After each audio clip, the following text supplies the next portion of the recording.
I'm going to call the meeting to order and start with the Pledge of Allegiance. I pledge allegiance to the flag of the United States of America and to the republic which stands one nation under God, indivisible, with liberty and justice for all. Hey, good evening, everyone. We're going to start with a presentation by the Arts and Culture Committee. Welcome, Elaine and Gloria. Thank you for having us this evening and for putting us so high on the agenda. We are here for two reasons this evening. One is to go over the Pumpkin Trail Public Art Exhibit, and the other is to discuss our proposed resolution to make our committee into a commission. I guess you're looking at your screens there. I'm looking at the board. I am personally so excited about this project, and I am so glad to say so also are the other river towns. This is the first time in any of our public art galleries by the committee that we have started the process in such a way that we have already 3 other river towns committed to doing this project. That's Sleepy Hollow, Dobbs Ferry, and Ardsley. Perrytown and Hastings are talking to us, and whether or not they're going to be able to come on board in time is unknown at this point in time, but we have been talking to them. Quite frankly, I think it's very exciting to partner with Sleepy Hollow during the Halloween season.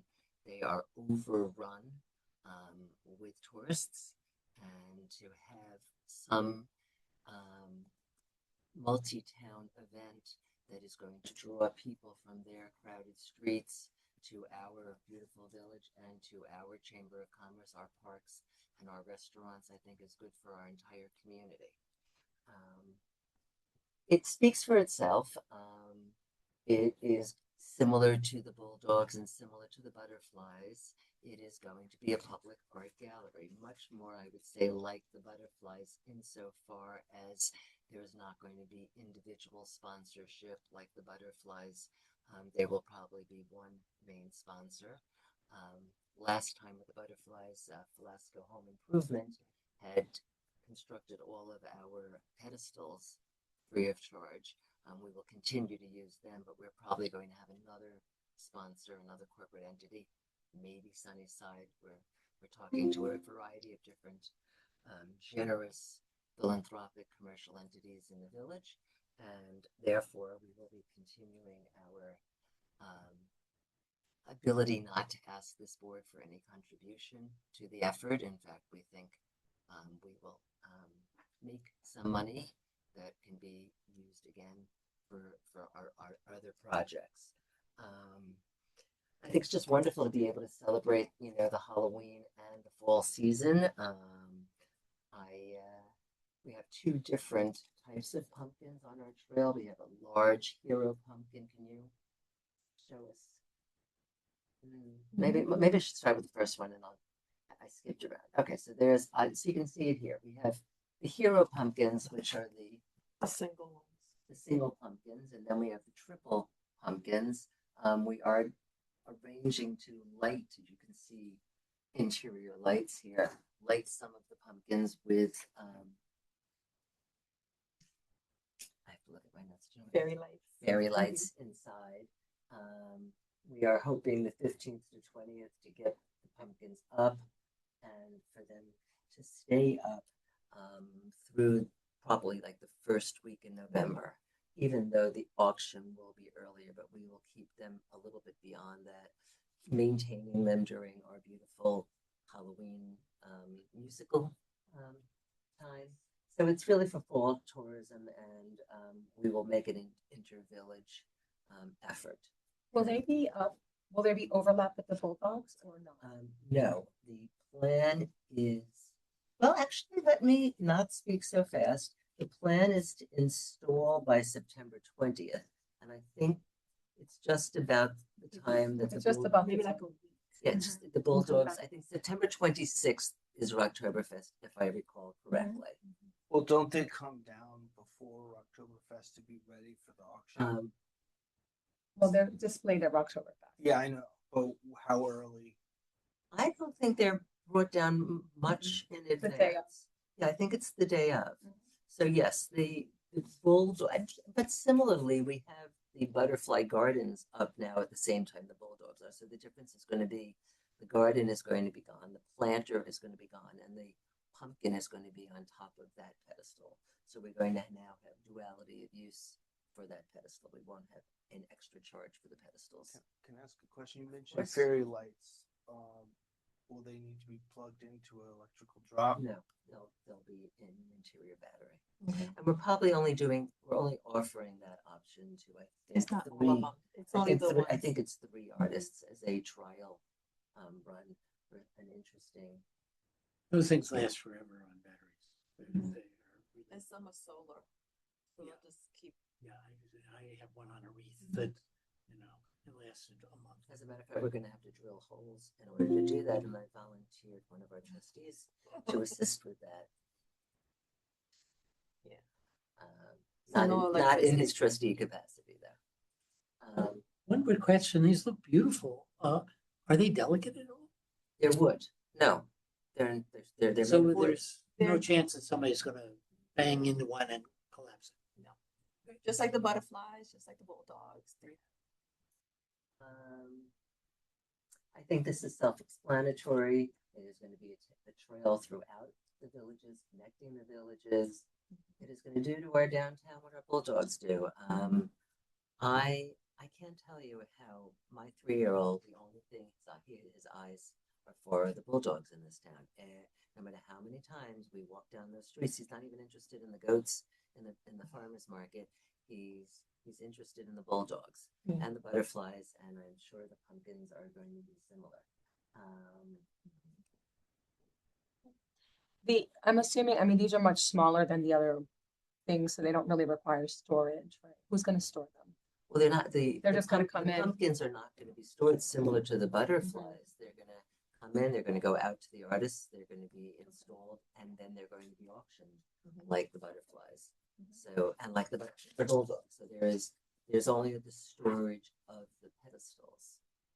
No, I understand that. I'm just saying that when the pumpkins come in, you know how sometimes we have issues with, do we need, because these are smaller. We make it work. Yeah. I'm just saying, like, do we Pie place, need, right? Christina's, Yeah. yeah. Yeah. And these are smaller, so they don't necessarily need like the rec department. Right, and no, storage. Yeah, no, okay. you're right. Just like the butterflies weren't that big. In terms of the artistic liberty and the revenue generating, it is exactly what we've gone through with the bulldogs and with the butterflies. I don't want to put you unnecessarily through the details. I know you have a long agenda. And wait, that's another thing. You know how the bulldog is 24. This will only be about 10 to 12. There won't be as many. Okay. Well, I think we're planning on 12. There's And 12. it's the same number as we have the butterflies, so it's half the number of bulldogs. In this slide, it says, artists will receive 30% or more of the final proceeds. What does that mean? I think, well, proceeds meaning what the auction. No, that I know. I mean, what does 30% or more mean? Or more, Is I there a think- fixed number, or is it? Because when you sign, right, like normally for the bulldogs, you have a contract you sign with the artist that they know, they give you the rights to the work to sell it, but is it a fixed number? Do you know? The what artist poll went out already, and I think it says minimum 30%. I think if we can give more because the prices go higher than we are anticipating, I think we would like to be able to do that. But we're not guaranteeing that.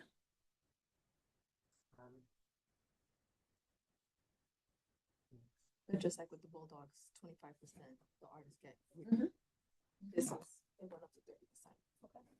And we're thinking an average on the auction of $600. So you're thinking that they're going to get close to $400. Is that right? No, wrong number. Sorry. Forget my math. 200. 200. Yeah. 200. So, I mean, here's the timeline. The committee was there before. Here's the timeline. Artist call in This July. month, by the end of this month, submissions should be in, and we'll start looking at them and see who we approve. Creative window is August through September 15th. Mhm. Returning the pumpkins. I guess you're clear coating them once we get them. Yes. And that's why we have some delay in that period. The display from the 29th to November 1st, a long season. Auction, we're hoping October 20th. I think we have to think about what is exactly on that day. I think we'd like to make sure that it is a day where we have the farmers market and other, it's a good day for it. And the pumpkin pickup, thereafter. The first week or two of November. I think that So plays people can well. have it for Thanksgiving. Yes. It's late in their home. Is Plays the very well. idea to have them through Halloween? Yes. And I know that a question was raised about, is that dangerous? I don't think so. We don't think so. We think that People will be respectful. people have been respectful in our community in the past on October 31st. We think it just adds yet another layer of interest in our community for the holiday season. I love that Main Street is an outdoor gallery, art gallery. Where does the artist call go out? Or is it, It's is, out. it's out already? Where can people go to? Right on the website. You can go to Instagram, social media, and there's a website. Arts, culture, arts. There's a website. I think It's it's bulldoggallery.org still works, I Mhm. think. The Yeah. website, And right on there, there's a form. right, bulldoggallery.org works, but the Insta handle, I forget, is it like Arts Arts Culture Culture. or Arts, culture, earth. Mm-hmm. And I also think it goes out beyond that. Doesn't Christina post it to other places where artists? No. I'm not sure. Okay. Well, the other villages are obviously hearing about this too. Yes. Yes, Christina's in contact with them. although we are centrally locating all of the artists and then farming them out to the different village. And we are going to try to keep the local artist in the local village. So when you're in Irvington, you'll see Irvington artists, Sleepy Hollow artists. Does that mean that we'll be holding and storing everybody's? I mean, it's just a number. I just wanted to. No, Each town no, will hold Is it. someone's attic gonna be full of Absolutely not. pumpkins? No, because the art, like each village has an arts committee, so, Mhm. right, it's in collaboration with the different. Okay. arts committees. So there'll be people doing what they're doing in their own towns. Exactly. Uh, I think we have numbers for how many each town has, right? For the I don't have. 12. I On don't- average, 10 to 12 per town. I think Christina put in an order for 40, but I'm not 100% sure on that. Okay. Charles or Mike's on? Yes. Okay. Yes. Michael is saying he can't hear. Maybe Elaine, you have to talk into the mic. Yeah. Next. Yeah, I you may, Well, may but wanna, you may can't say next and then, yeah. So in Irvington, it is 12. We are looking for the rec department to distribute to the artists the blank pumpkins during office hours. And then the other thing that we would need the help from village employees is for the DPW to move the pedestals into storage once the pumpkins have been removed. And those are the two main things that we need the assistance of the village with.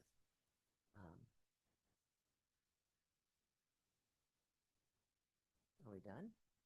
No, we've got a few. Hold on. Those are the sketches. So here are the, it's hard to see them, but here are the two different pumpkins. I think it was easy to see them in color, the triple and the large one. The large one is 20 by 22, the stacked is 28 inches. And artists will have a choice as to which one they want to use.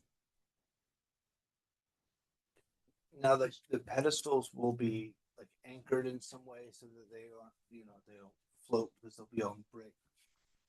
The pedestals, I think, are anchored now. Okay, just checking. The same way. And it's going to be the same. And it's going to be the same pedestal anchored in the same fashion. Will the pumpkins be anchored to the pedestal? Yes. The same way the bulldogs are. Yes. Is there there been discussion if like around Porchella and the conference, the concerts that happen in Main Street, if they're kind of moved off to the side of where they are on Main Street, so they're a little out of the way of pedestrians coming to and from, because I wouldn't want someone to bump into it. We haven't discussed that. That's okay if you haven't. I just wanted to raise the question. I think prior to Porchella, there needs to be a discussion about whether or not we need to move them out of the way of the throngs of people. But Porchella's in the inner streets. It's not right on Main Street, right? No, it's just the No, number but of there's a people lot of people All that are the going to be people. gathering. and kids running around. Mm-hmm.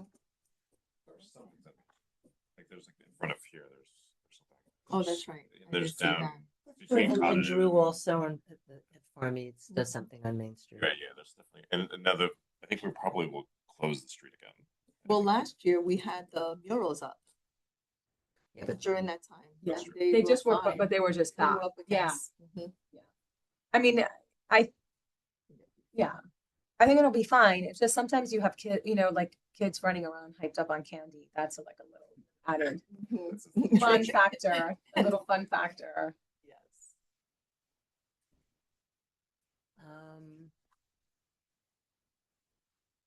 Sorry, I'm just That's all right. trying to play with the audio visual.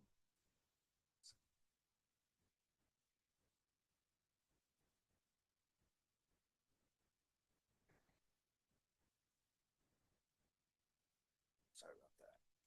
Back up.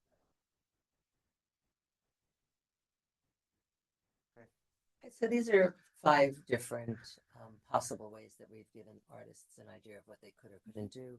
The first one is a traditional landscape, as you can see. The second one is an illuminated pumpkin. The third is a sculptured mixed media, where it's more like a collage. The fourth is abstract, and the fifth is a story-based Traditional. narration. Each artist will have a license to do what they choose. Different than the Bulldog, they're not working with an individual sponsor. It's just a question of the approval by the committee. Yes.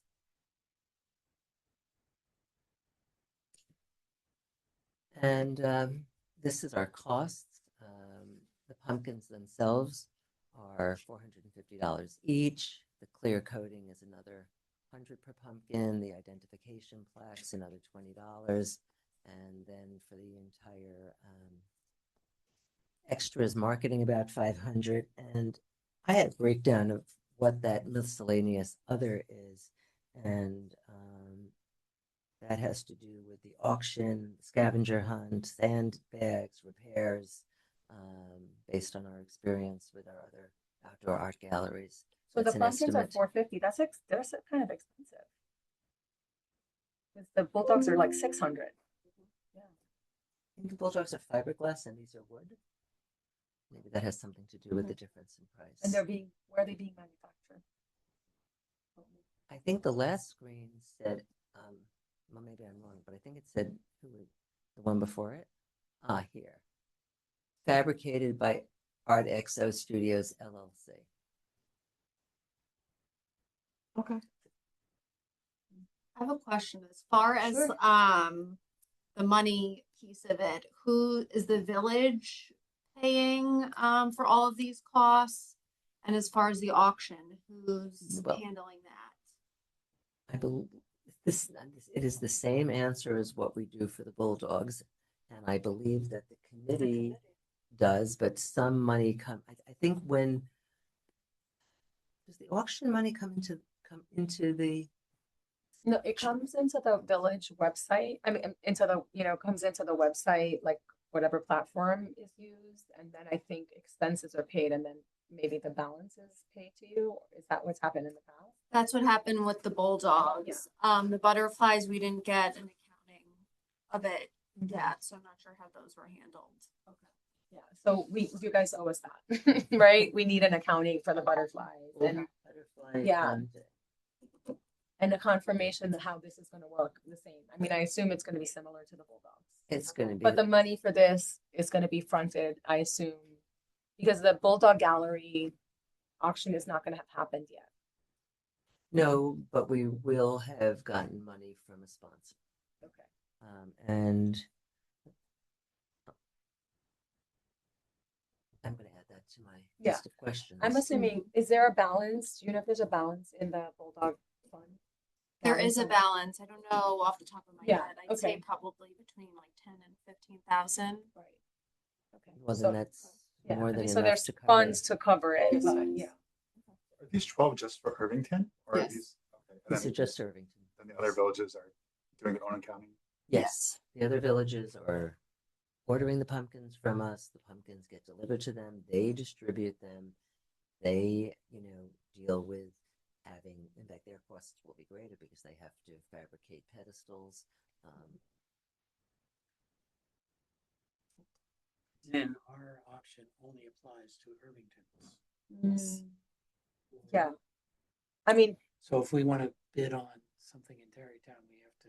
Yeah, I don't know that, I don't think we have an answer to that right, I question don't think yet. that's And, probably decided. and I That's know something you guys have to decide. our auction, I think our auction is a flat fee of $800. And I think it would make a lot more sense for us to spread that out over several communities, but that is not a question that has come up yet.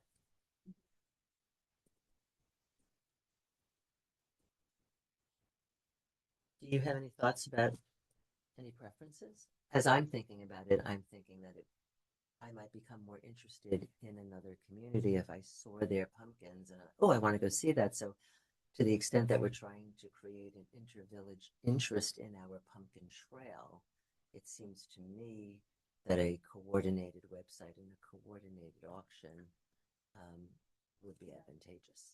I mean, you would get more, right? You would get the ability to interest more people. So you need somebody to coordinate it. I think that's why I think we pay $800 for this auction site. But that would be my personal preference, but I don't think it's been addressed by the committee. Yeah, I'm sure you guys will figure that out. I believe that's it. Yes.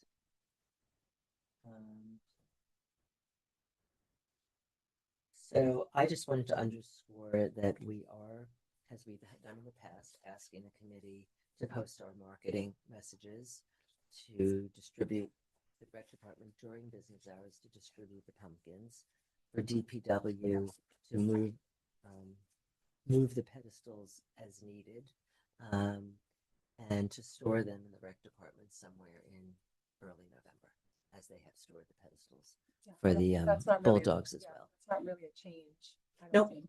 No, none. I don't think The any only of it is issue is that there's a few more, right? Because of the butterfly pedestals are new. So we should make sure they have room for that.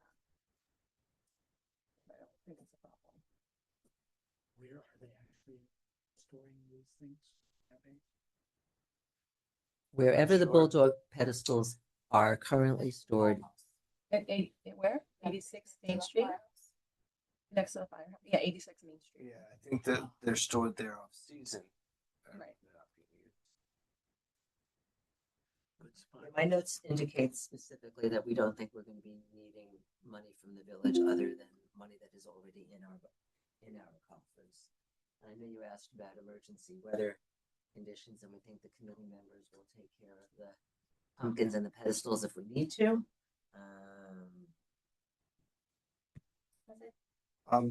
Trustee Bloom had a question. Is there a plan to weigh down the pedestals? Because I know that when the butterflies were up, we had some issues with the pedestals being knocked over. There was some, like during wind and things like that, there were some issues where pedestals were like falling to the ground. Is there a plan to reinforce them? I think they have to be, I think the committee, you guys should look at putting more like Wait. weight inside. Yeah, So to for sure. answer your question, no, we haven't looked at it, but yes, we will. Great, thank you. More weight.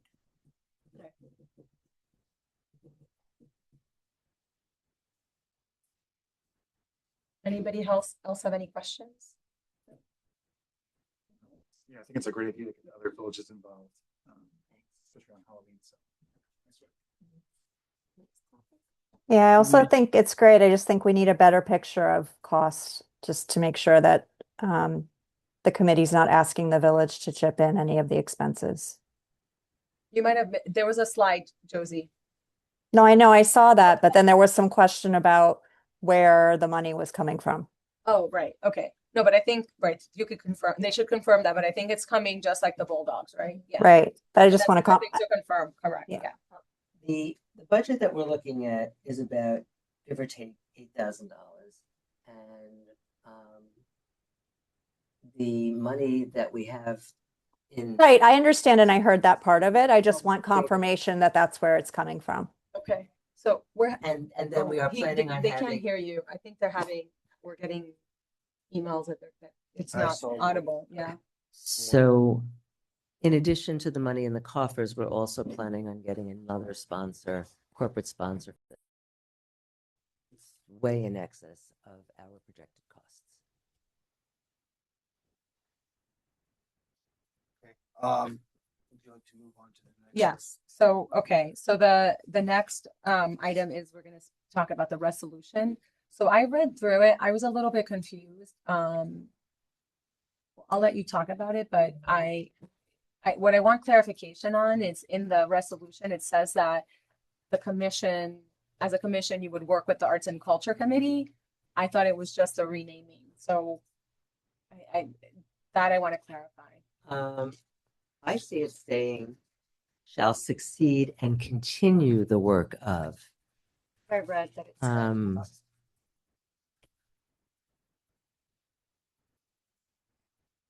on. I just was This is the reading it moment where earlier I'm today. afraid that my office gave the judge the wrong form.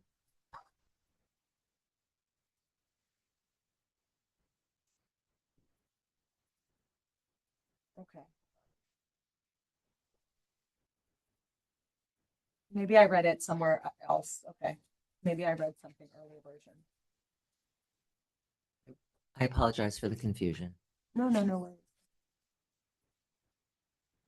I'm not going to put you through reading the resolution. I don't know a lot about the difference, I have to admit, between the difference of committees and commissions, only what I've researched for the last month. One of the things I can tell you off the bat is that Hastings and Ardsley's arts committees are commissions. And I can tell you that Dobbs Ferry and Sleepy Hollows are not. They are committees. So there's plenty of villages in Westchester County that are doing this work through commissions, and there are equally many that are not, and they are doing through committees. A commission is designed for someone who is commissioning works. And it's almost shocking that we were ever a committee and not a commission, because exactly what we are doing is commissioning works of art. Our bulldogs are the commissioning of art. Our butterflies are the commissioning of art. Our pumpkin trail is the commissioning of art. We commission artists to do public art galleries for our village. And therefore, being a commission is most appropriate. I mean, what's in a name, as I understand it, and I admit I am not in the art world, but for artists, a commission is different than a committee. And not that I believe our village is in line for a tremendous amount of art type grants, but granting entities look differently at committees of municipalities than commissions, I am told. And for those two reasons, I think there is no benefit to us remaining a committee. I think it's a misnomer. We're not acting as a committee, and we are more like a commission than like a committee. And I have no objection to that. I think the way the commissions have worked in Irvington, traditionally, they've had sort of like power to make decisions in certain ways. That's what it felt like the RPAC was a commission before. And are you familiar with that? Maybe that's a long time ago. I don't have any issue with changing the name, because I think essentially you're going to continue to do exactly what you're doing. we are. So if it makes I the mean, committee happy to be called a commission, I have no objection. I think it'll function better. In addition to, more importantly than making anyone happy, I think it'll function better for our village. And as I said, when I've looked up to see, and here's my research, committee versus commission, we're operating as a commission. It seems to me. Any other? Yeah, you know, we can Go ahead. I'll I was curious to Just understand. talk into the mic Oh. because it's really hard to hear. So if you talk into that mic. Okay, I mean, I was curious to understand, and maybe this is what's in the committee one already, but where it says an official advisory body of the village, and then will serve in an advisory capacity to the village in matters linked to arts, culture, public art, cultural programming, community engagement, and related initiatives. Just wondering what, I guess, how the committee sees that working, and if that's different than what's happening today. We are not planning on something other than the types of public art that is our purview now. I think that this is somewhat expansive because you wouldn't want it to be limiting in the event that we proposed or you proposed something beyond just public art galleries. I mean, our pollinator gardens, you could call it a public art gallery, you could call it something different, more of a, I don't know, related initiative. Thanks. I don't have any personal objection to like your request about the commission. I am just curious if we can get more information about like the nature of like I recall what you said about the commissions having a particular different role than committees, and I'd like to just know more about that before we make a decision because there might be some obligations or things that we're unforeseen that we're not thinking about. Just before we make that leap. That's all. I would just like to know a little bit more about what entailed. I don't have the history of it in Irvington, but what I can say from other municipalities I've worked in is that typically you're a commission if you advise staff on things and you have a more than like a collaboration, or you have like an oversight, right? Or you're guiding them in certain ways. So like it makes sense in a certain way that the theater commission would be a commission because it is advising specific staff, and in the case of them, they're potentially self-producing, different things. RPAC similarly would be advising the Recreation and Parks Department, so it kind of makes sense. Even though here, I guess it's a committee. And it went from a commission to a committee. Yeah. Other places I've seen it as a commission because they're advising, and they, you advise on the budget, you do various things like that. The nuance here is that there's no direct department that you would be advising. So it's not like RPAC where they advise Parks and Rec, the theater commission, the theater. You are really just advising, I guess, the village. And so it's a little bit of a nuanced thing. I know that when I looked at the powers of a commission, there are a lot of powers that are not listed in this resolution. And although I didn't draft the resolution, I have to assume that that's purposeful. We are not seeking, you could have a commission is a structure that you've created. Your resolution says very specifically what we are. And we're not any of the other things that we could be, which, manage, enforce local design codes. We're not those things because that's not the resolution that you're passing. And yes, it does say to the village. And it doesn't seem to me that there is a department in the village that would be on par with, there's Parks and Rec and RPAC. What's our counterpart? But for the Board of Trustees. I have to think a little bit like Kent on this.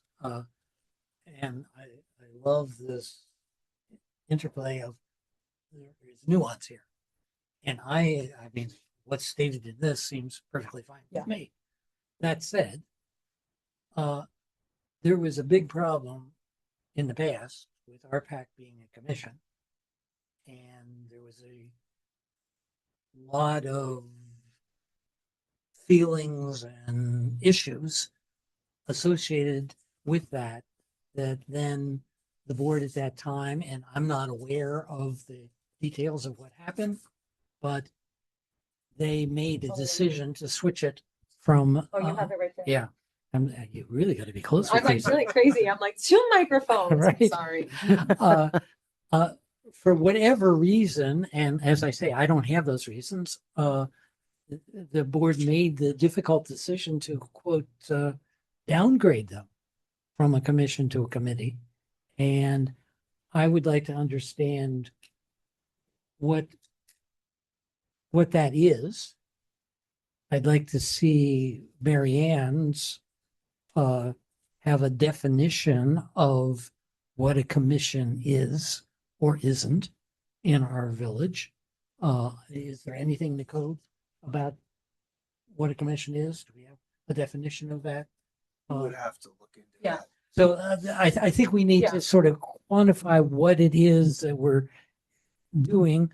And you're not asking for anything, but maybe you're getting it because we're making you a commission and we don't even know we're giving it to you. And maybe you're not. The question is, I don't know. I would like to see what Mary Ann has to say about defining it clearly and how that ends up in a resolution, whether it refers to a definition. Yeah. Okay. Yeah, I mean, I think what we're saying is generally we have no objection, right? But we wouldn't pass this tonight anyways, because this is a work session. So that we will take this under advisement and just look into this issue of commission, and then we'll get back to you guys. Thank you so much. Thank you so We're much. looking very forward to the pumpkin gallery.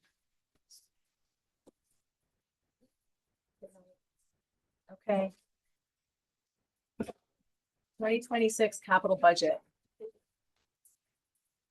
All right. Yeah, I just prepared like a quick intro and then we can get into the department. I just wanted to distinguish the difference between the operating budget and the capital budget.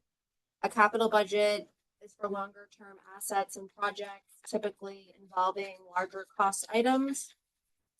Assets that have a multi-year life, like a building, vehicle, or culvert, can be borrowed for and paid off over the life of the asset. It's a way of spreading the costs to match the life of the asset instead of having today's taxpayers pay all of the costs up front. It's also practical since large projects could overwhelm an operating budget if they were to be paid all in 1 year. The goal is that money be borrowed in an orderly fashion, otherwise the annual cost of debt service can overwhelm the operating budget. This happens if borrowings are significantly higher than our annual debt payback. We currently have 18,690,000 in outstanding bond principal and 5.62 million in corresponding interest payments on the serial bonds. We also have a 2.35 million outstanding ban, which represents last year's borrowings. And then payments included in this year's operating budget to pay down the debt service include 1,315,000 in principal and 683,456 in interest. We've assembled this capital plan to map out what future capital needs might be. We acknowledge that we are in the middle of a large facilities planning project. However, it is not yet incorporated into these projections. We don't have enough information to do that yet at this point, as decisions still need to be made regarding which projects will move forward, their timing, and their financing. Once the board determines a preferred course of action, the village will undertake a detailed financial analysis to evaluate funding options, debt service, operating impacts, grant opportunities, integration into the village's multi-year capital plan. So that being said, we requested each department to examine their operations and determine what their needs are. The projects range from relatively simple to complex. I just want to just one moment here because you said it, but I just want to kind of highlight the point, which is we are well aware that we are sort of going to be embarking on, we've been having this facilities planning project, which is going to require, if we proceed with any of the projects, sort of big price tags, and that because the capital budget, what we're really approving in any given year is that next year, even though it's a 5-year plan, and but we're really talking about sort of the borrowing that's going to be occurring within the next year. And since for facilities, we have no identified projects that fit really into that 1 year, it's really not appropriate at this time to talk about it in the context of this. But that, through the facilities planning process, we will be looking at how different projects might impact our capital budget spending and the 5-year plan. So that would be sort of part of our future planning and part of the process as we talk about facilities planning coming, September. Okay, thank you. Could I ask one clarifying question about that subject? Tell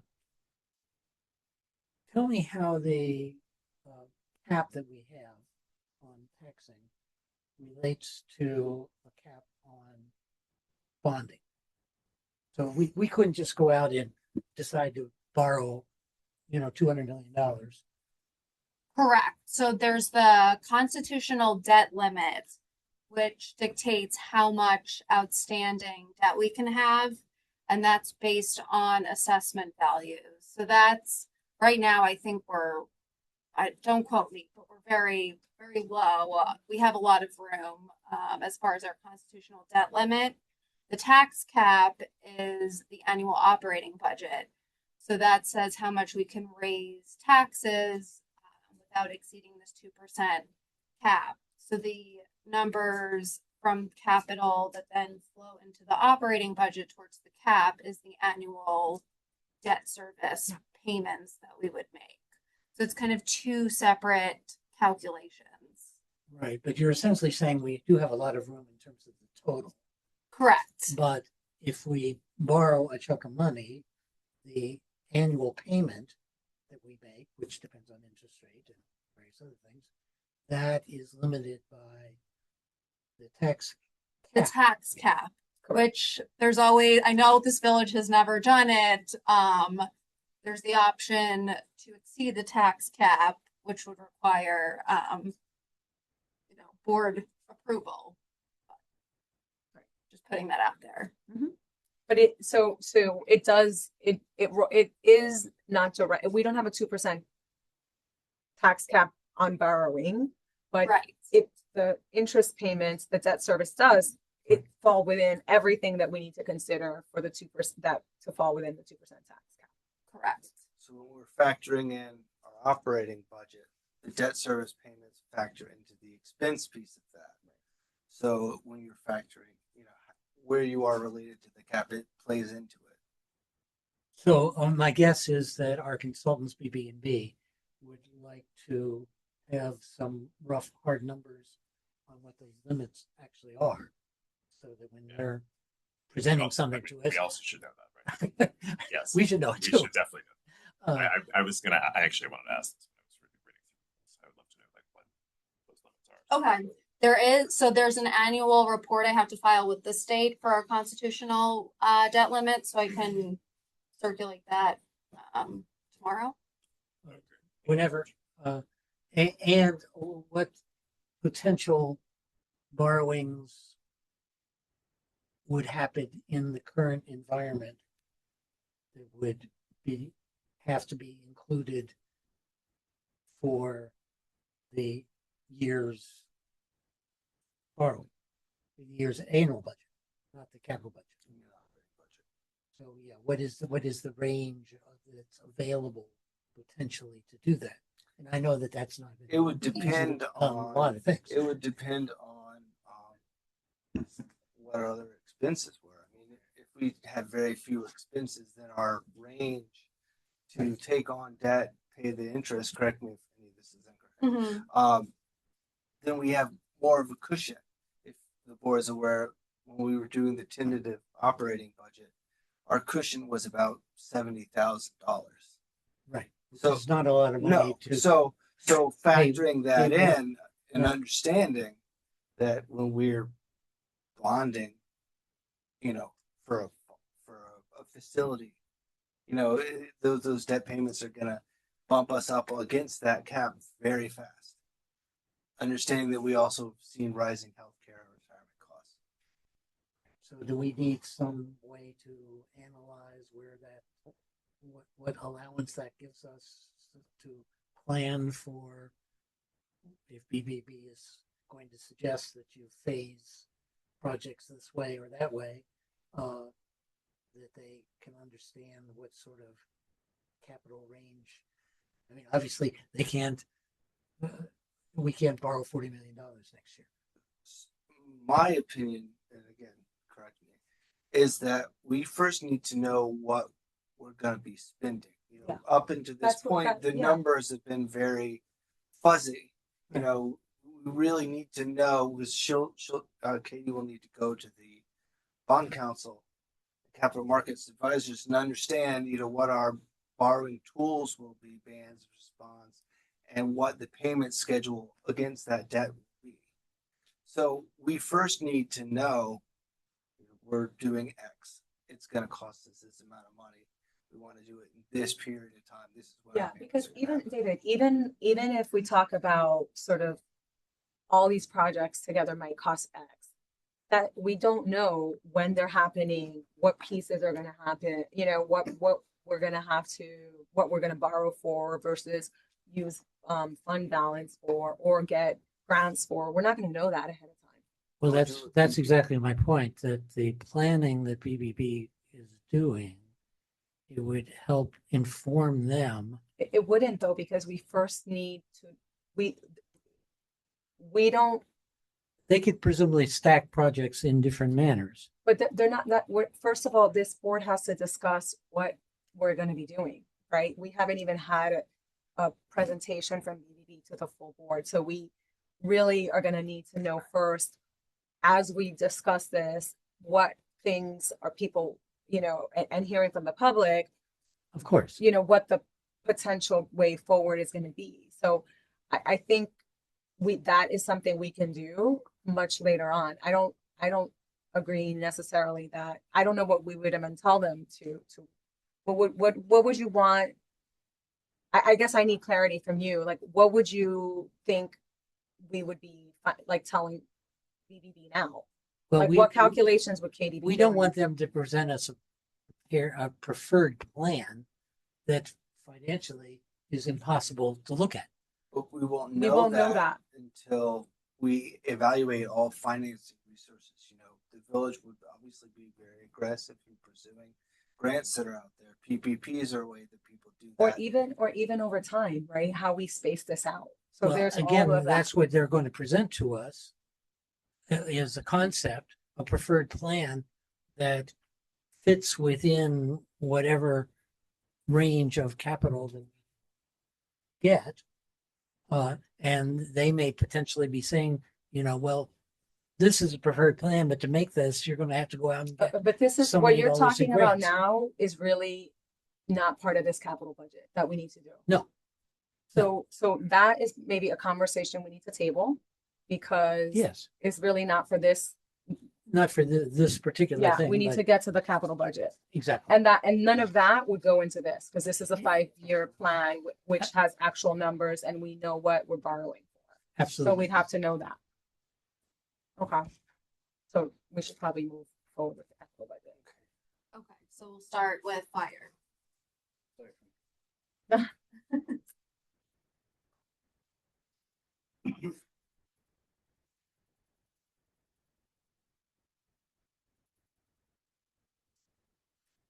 All right. So glad you mentioned the building piece because we have a couple items to discuss. Building safety upgrades. I'm just gonna pause for 1 second there. So Rescue 49 replacement. Obviously, we have that in 26, 27, but Yeah, we're really so- not paying. Correct. So we need to do an updated bond resolution because we have the contract in place. So that's just kind of, having everything set up to go forward. And then in the debt payment schedule, I don't have payments occurring until 2030, 2031 or so. Yeah. Okay. Yeah, that sounds about right. So that would, in essence, come off here, or the 20. I have it in 6, 26, 27 because we have to do the bond resolution Okay. this year. Okay, that's fair. So we have the rescue that's already been approved. Building safety upgrades. So from a generator perspective, we don't have a generator currently. So if we do lose power, trucks, computers, you name it, can't be charged and operational. So we're estimating about 120,000.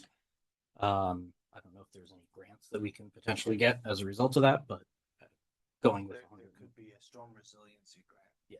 So we might be able to, recoup some costs there.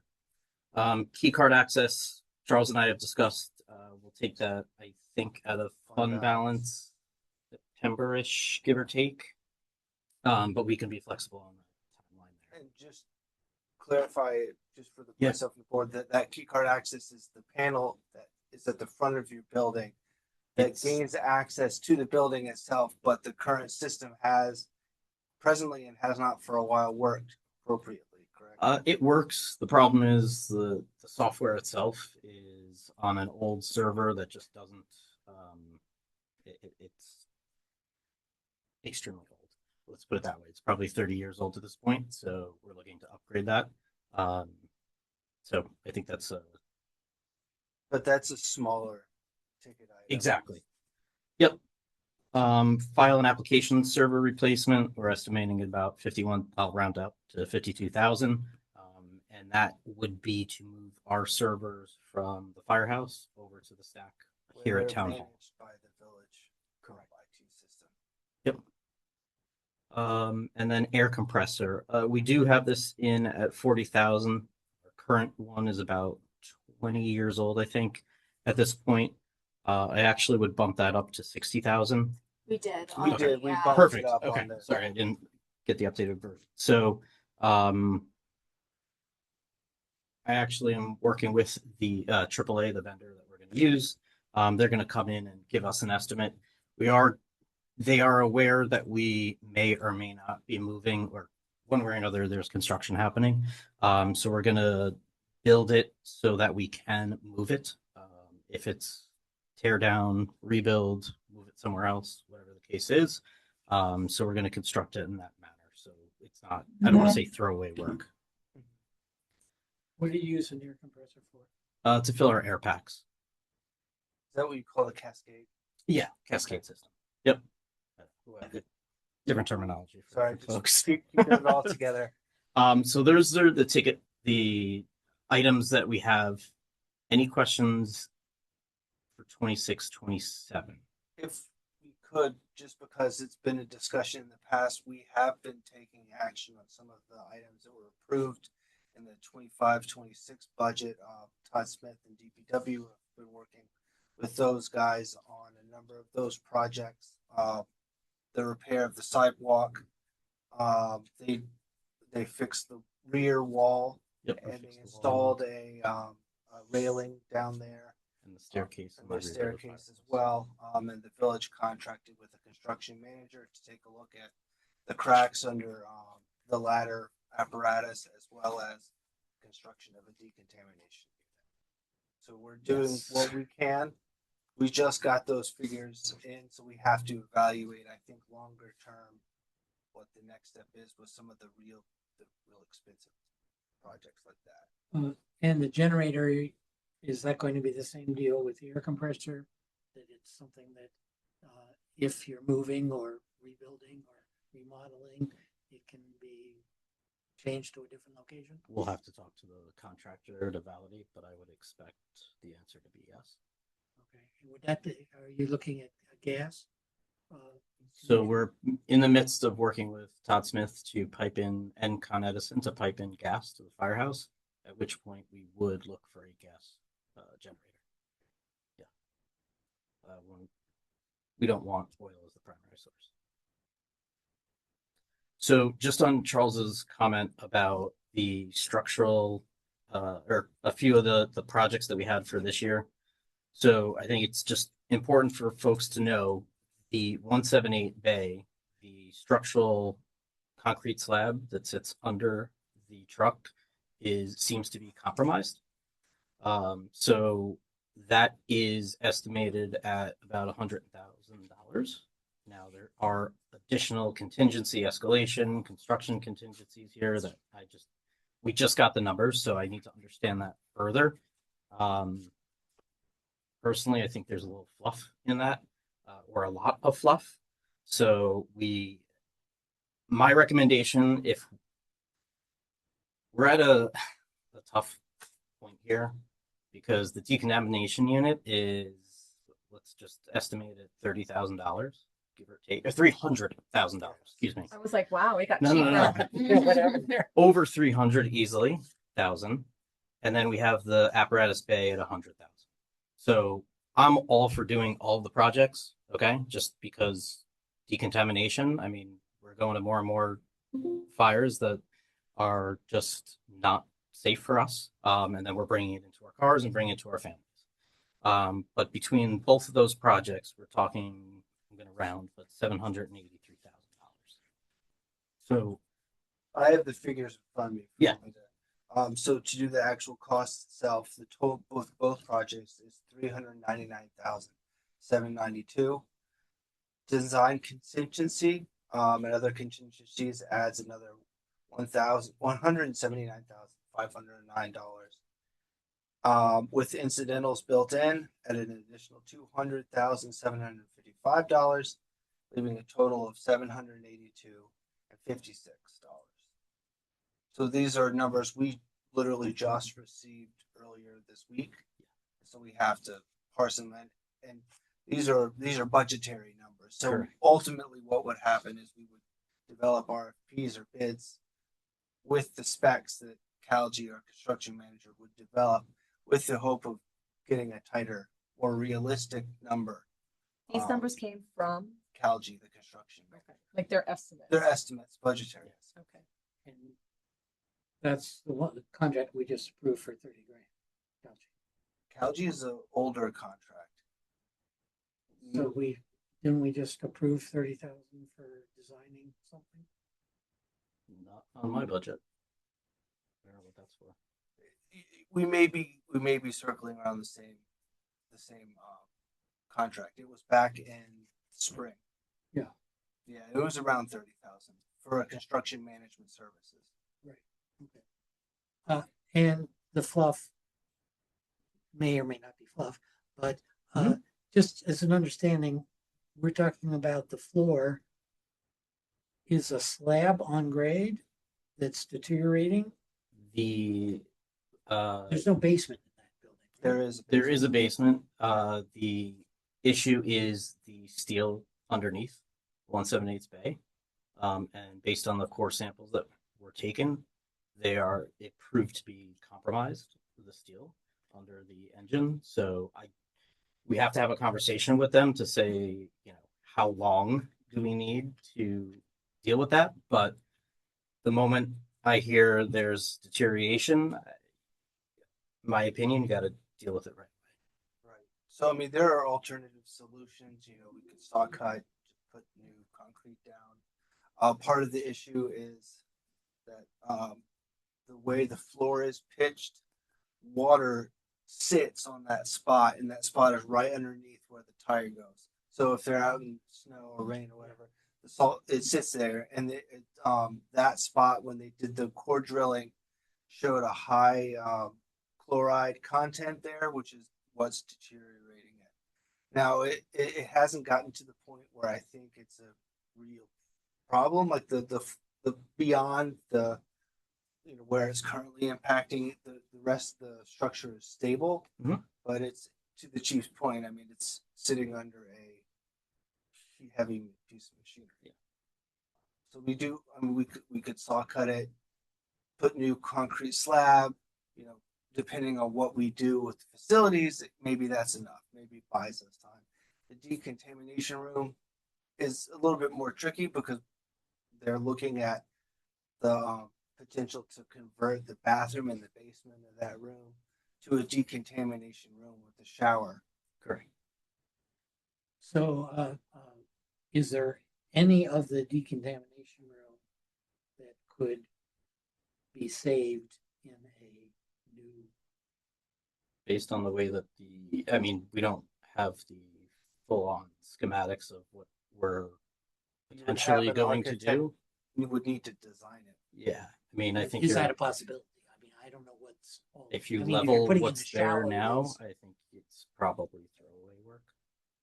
Honestly, Yeah, well, that's what I'm thinking, that the majority of it is probably throwaway work because it's plumbing and the bathroom. it's a lot more than a bathroom. They also It's a would house the sophisticated, gear very washer. sophisticated bathroom. Sorry. It's a very sophisticated bathroom and you don't move Well, bathrooms. so we don't get cancer, to be Right, perfectly yeah. honest with you. Well, but it So- also, just to be clear, it also holds the gear washers, and it's intended, and again, correct me, No, that it's intended to isolate and separate out the firefighters when they return Yeah. contaminated from green and yellow zones, so zones where there's less contamination.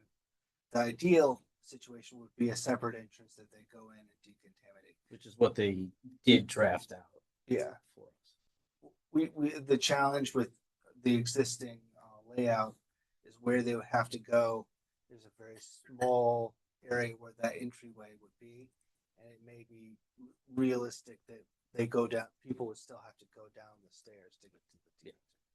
Yeah. But again, we're working under challenging conditions, but we're trying to address as much as we can to address the safety issue. But generally, the decontamination room, once it's designed, is probably, will be a throwaway if we're remodeling, even if we're remodeling that building. I think it's hard to say at this point because we don't have the interior workings or drawings of what's going to be designed. Now, could you design the new, if we stay where we are, could you design the firehouse around the decontamination unit? Maybe. That's not I worth just- $400,000. Well, And I would think we would build it true to form. If we were to knock down the building, I think we would do it from scratch and Right, do it, right. we're not cutting corners, but I think you would do it more methodically. Exactly. You're not going to put a $20 million renovation around a $400,000 not done properly. I'm not going to say no because, look, again, I haven't seen what the drawings are of each room within the new proposal, so it's very hard for me to tell you. I just bring it up because we should seriously talk about some of this because, It's over the original budget that we were thinking. oh yeah. well, I could have told you that Way day one. As soon as you get a consultant. Okay. It is what it is. Yeah, I think we just, to reiterate the chief's point, we just kind of need to understand. I think regardless, we're looking at a number of years until we either A, come up with the final plan and break ground, right? So we're looking at, you and I talked, right? Yeah. Probably 5 years before anything is either built or finalized. So while some of this may or may not be throwaway work, you're still looking at a period of time until, something takes place. Yeah, I mean, I think, you and I spoke about this. I think we do need to focus on the safety components. And I think, we're not talking like months. So I do feel that, even though it will cost us money, that we're committed to making sure that we can make the safety upgrades that we can make. Mhm. And I think that has to be our focus. We kind of have to continue to focus on that. There are the other things that we should talk about. You're right, like, because maybe they can wait, stucco on a building or some other upgrades that maybe, are not all the non-safety things. I think we can kind of hold off until we have more information. Yeah. Even if we know, with the passing of a few months, like even what direction seems more likely. That's sort of my view of it. I think we should not really compromise on the safety. Also, these projects, although obviously they were under budgeted, they were part of the 25, 26 budget. So I don't think that, I think what we're doing now, which is to continue going forward and trying to figure out what to do, given the limitations, right? We know, for example, you and I talked about the door, that, that maybe that way they're trying that, maybe that doesn't need to happen, but that, we still should go forward with, the appropriate safety upgrades. I don't think we should, stop doing those. And, the other items that are flexible in terms of like, not safety, that we can put those off. Sure. I mean, Yeah, we've already based on, kind yeah. of been doing that. Yeah, the stucco, I mean, for the rear of the building, punted that to, Right. I think maybe even next year or the year after, but obviously it depends on how long we're Right. gonna punt Like, some of like, this. like we talked about the elevator design. Yeah. While that's a very important element, even if the fire department remains where it is, they may not want the elevator shaft where it is in a new facility. So we've already been kind of prioritizing. Yeah. what I makes think the most that's, I sense. think that's the right way to do it. Okay, I think we have direction.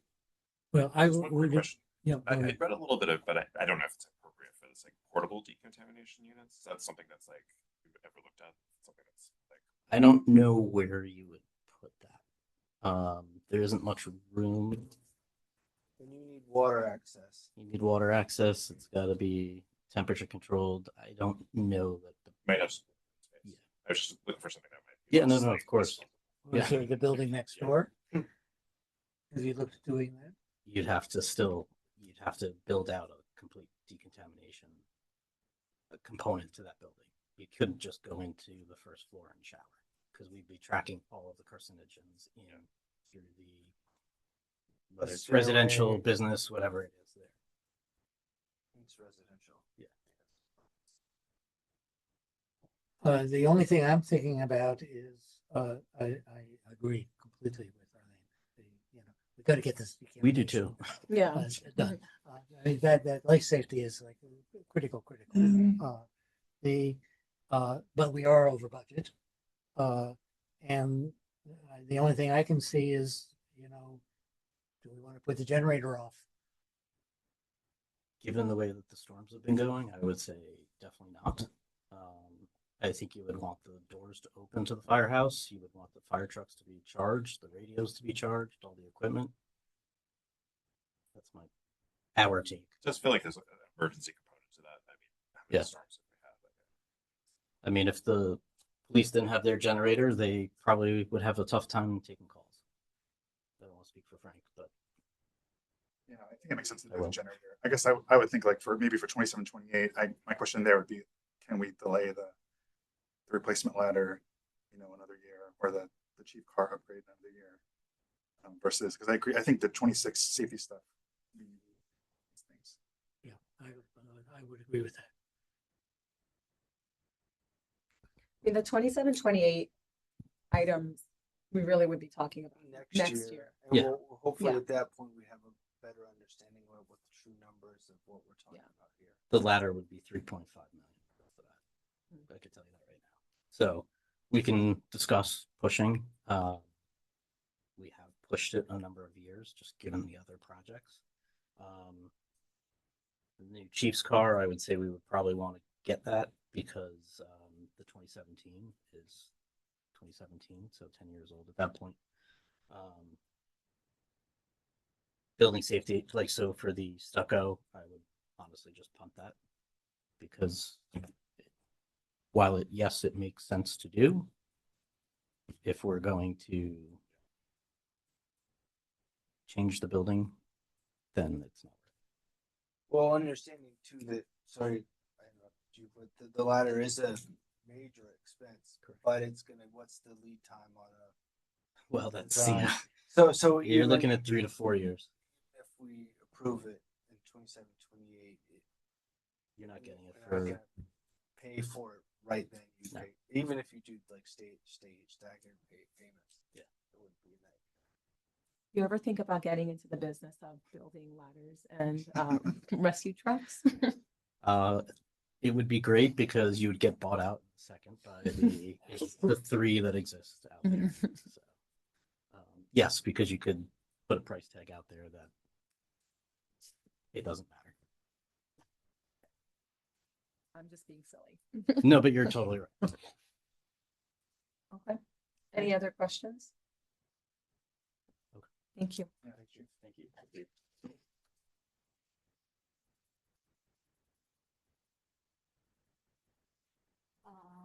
What's next? Ryan, on Okay, please. all right, please. All right, you ready? Yeah.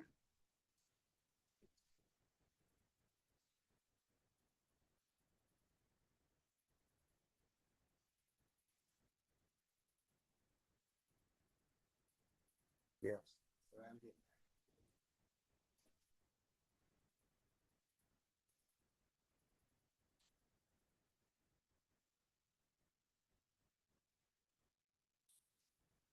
there. Already? Okay. So the 26, 27, the first item on here is replacing one of the patrol vehicles that's due for replacement. And diversifying the fleet a little bit. Not going with the typical Ford Interceptor that we've been going with and changing to a Chevy Tahoe that has 4x4 capabilities. This last year has shown us in the winter that our vehicles are not performing appropriately. During the storms, we got stuck multiple times on emergency calls and heading to emergency calls where we had to get towed out by DPW while we're responding to emergency calls. So I see the need to diversify the fleet a little bit with some of the bigger vehicles that have the 4x4 capability. There's a slight increase in cost in the vehicle itself, and then a slight increase in cost in the equipment, just because we can't reuse the same equipment from an old car going into a different car, different equipment. So How much mileage? What's the mileage on the existing vehicle? the car that's being replaced, Yeah. get close to 40,000 miles now with another close to 1,500 idle hours on the engine. And for emergency vehicles, they take both of those into consideration when determining the wear and tear on it. The engine idle hours generally equate to like 20 to 25 miles each hour. And our cars do idle quite a bit. So it's like roughly 75,000 to 80,000 miles of wear and tear. It's a 2022. So by the time we get it, it's about 5 years old, which is generally the life expectancy of a patrol car.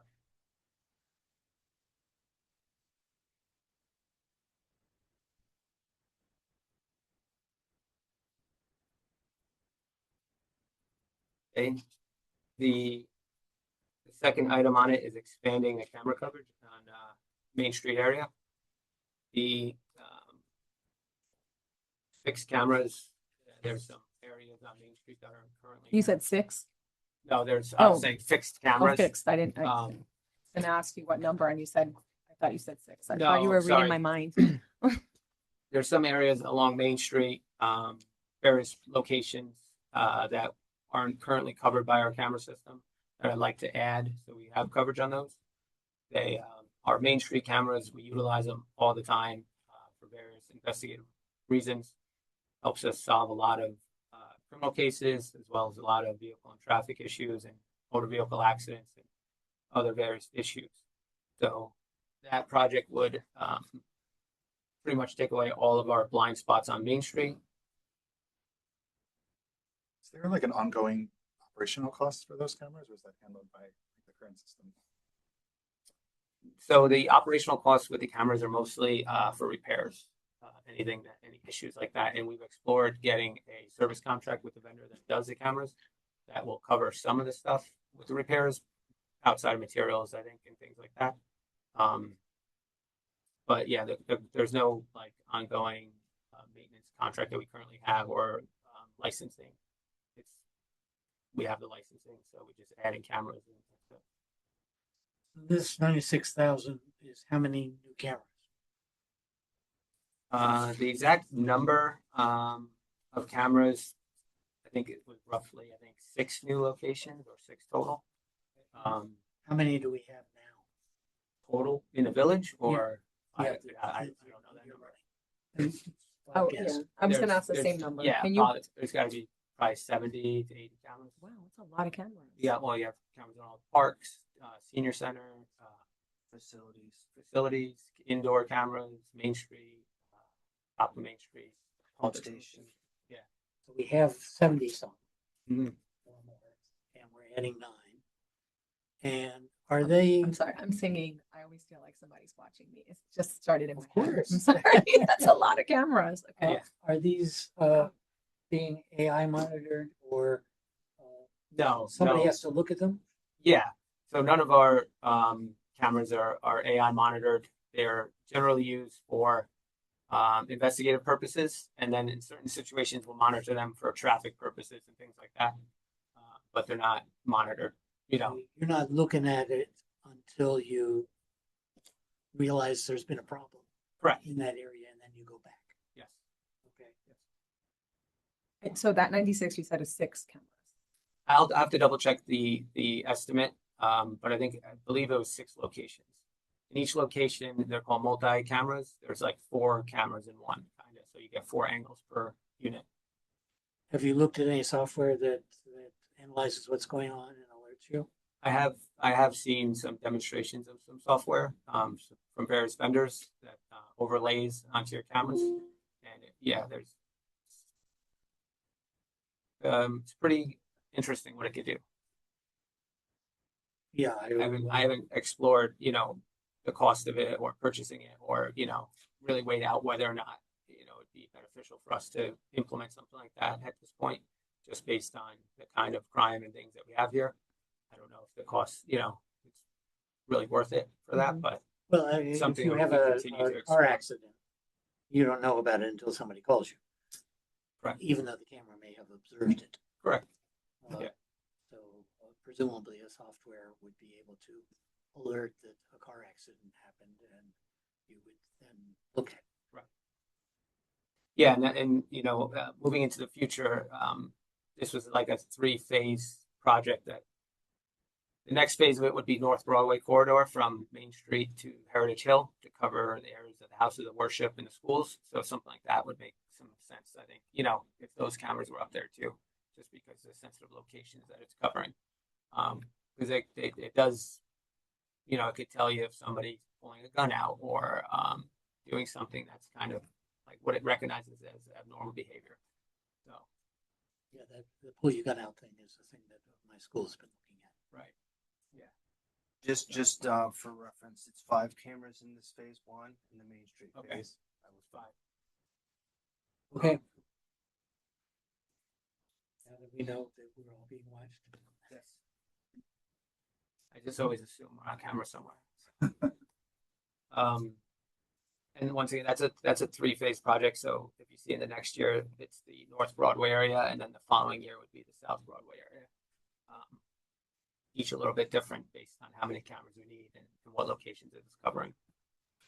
And then the last thing for the 26-27, our police portables, the portable radios that we carry, need to be replaced. The new portables that we're looking at, we're testing them out right now. The county gave me 6 loaners to try out to see how they work. So far, so good. We've only been using them for about a week though, so we're going to test those out for another month or so. But these are the newest portables that Motorola has that are pretty much future built. They're dual band, so they could do both analog, digital, UHF, and VHF, which is what for interoperability with the other villages. A lot of other towns and villages have newer radio equipment and different systems, so we no longer could communicate with them through our portables. Our cars, we can, but once you leave the car, you don't have that ability anymore. On top of our portables now are approaching 10 years old, which is they're about 7 to 10 year useful life on the portable radios. So we're due for new ones anyways. Getting these ones would just bring us into the future, and we would be good for another at least 10 years with these portables. How many radios is that? So that's roughly 25 radios. We would probably look to try to hopefully get up to 30 because you need 25 and you need to have a couple spares, and for various events and things like that, we loan them out. They're not cheap per radio. Radios some sort of last year. I thought we had this discussion about radios. I'm having like deja vu. Exactly, right? me Like- too. In the regular budget, do we have anything for radios? The fire The department fire got new department got radios as a part of a with a grant. grant. That's what it was. All right. I was wondering if that's the answer. Thank you. That's having just like a flashback. Is any of this grant eligible? Well, I mean, given that the fireground radios were, I mean, that the grant from the majority leader I thought, covered all but $6,000 of that, so it's possible. I thought our fearless leader, Donald, was giving us, well, police all the money they wanted for everything. I can't speak to that. Has anything come across your There desk is, so, well, about- right now, the state released a new law enforcement technology grant. We're eligible for up to $125,000 on that grant. So we just got the solicitation the other day, so I've been looking through that. It would be great if we got covered by the grant. Right, exactly. So as much as we can for that, potentially could cover half of it. So they don't list, there's the things that they list on the grant. Radios aren't on there, so I have to email them and ask them if it's one of the acceptable things you can spend it on. But it is technology, so Like even the interoperability. cameras. So, no? yeah. The only caveat with the state grant is whatever you get, you have to share that data with them. So, if you put cameras up, then they want the data from the cameras. They're paying for them technically. So, yeah, so I try to be careful about kind of what we get with it. Yeah. And the radio project is like an overall 3-phase project as well. With the first phase already completed by the county, they put in mobile radios in our police cars for us last year. They supplied them, we put them in. That saved us a few $100,000 because those radios are very expensive. We got 10 of them. They're roughly $20,000 a piece. So that was the first phase, which makes our vehicles capable of speaking with all the other towns, villages. Now we're looking to upgrade the portables that we need to, and then eventually we have to upgrade our infrastructure here, our radio infrastructure. We're currently analog radio. We need to upgrade to digital at some point. We lost our repeater up on Mountain Road when the copper lines went extinct. So there's no connectivity. So we don't get coverage on that part of town anymore. So yeah, so we've been doing workarounds with phones and things like that. But up off the Sunnyside, Mountain Road area, we get no more really reception up there. And yeah, There's no cell phone. that's the problem. Yeah. So it's been difficult. So we're trying out, like I said, these new portables, which in different areas they're a lot stronger. The equipment's a lot better now. It's newer. So we're getting some luck, but the infrastructure is over 20 years old. It's analog. Switching to digital would give a little bit more power, and they'd have to do a complete study to see where you need to put receivers and repeaters and antennas to make sure we have full coverage all over the village. And then also those would all tap in to everybody around the county will be able to get on our system. We can get on everybody else's system, and everybody in the county could speak during emergency operations and things like that. So it all has to do with interoperability.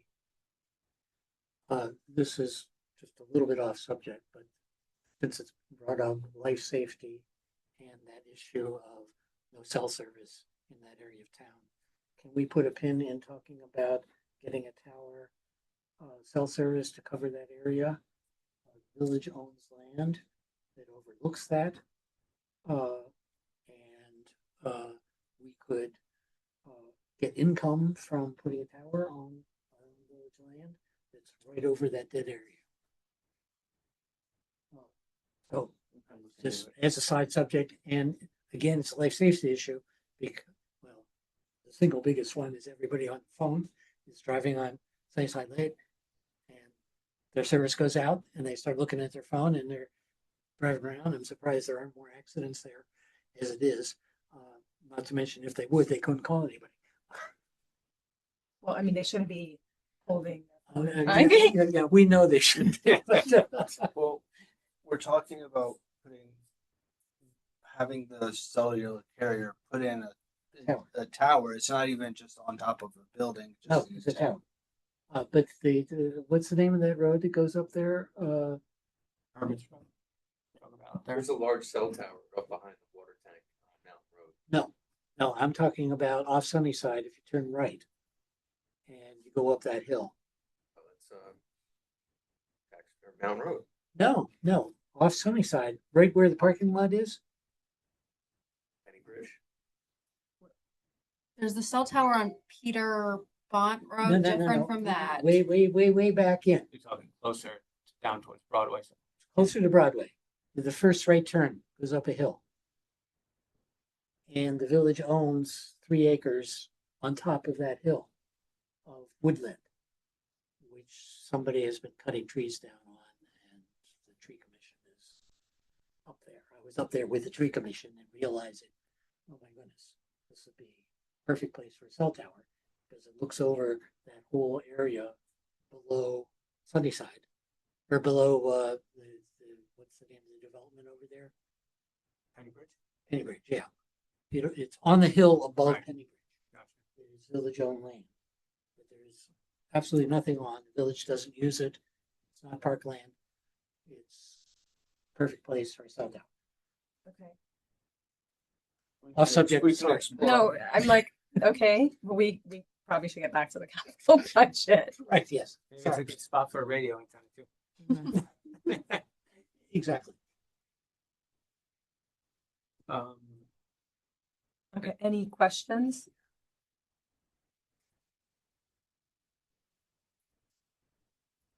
Okay.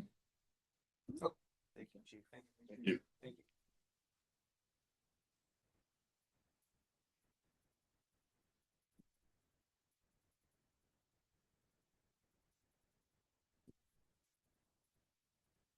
Good evening.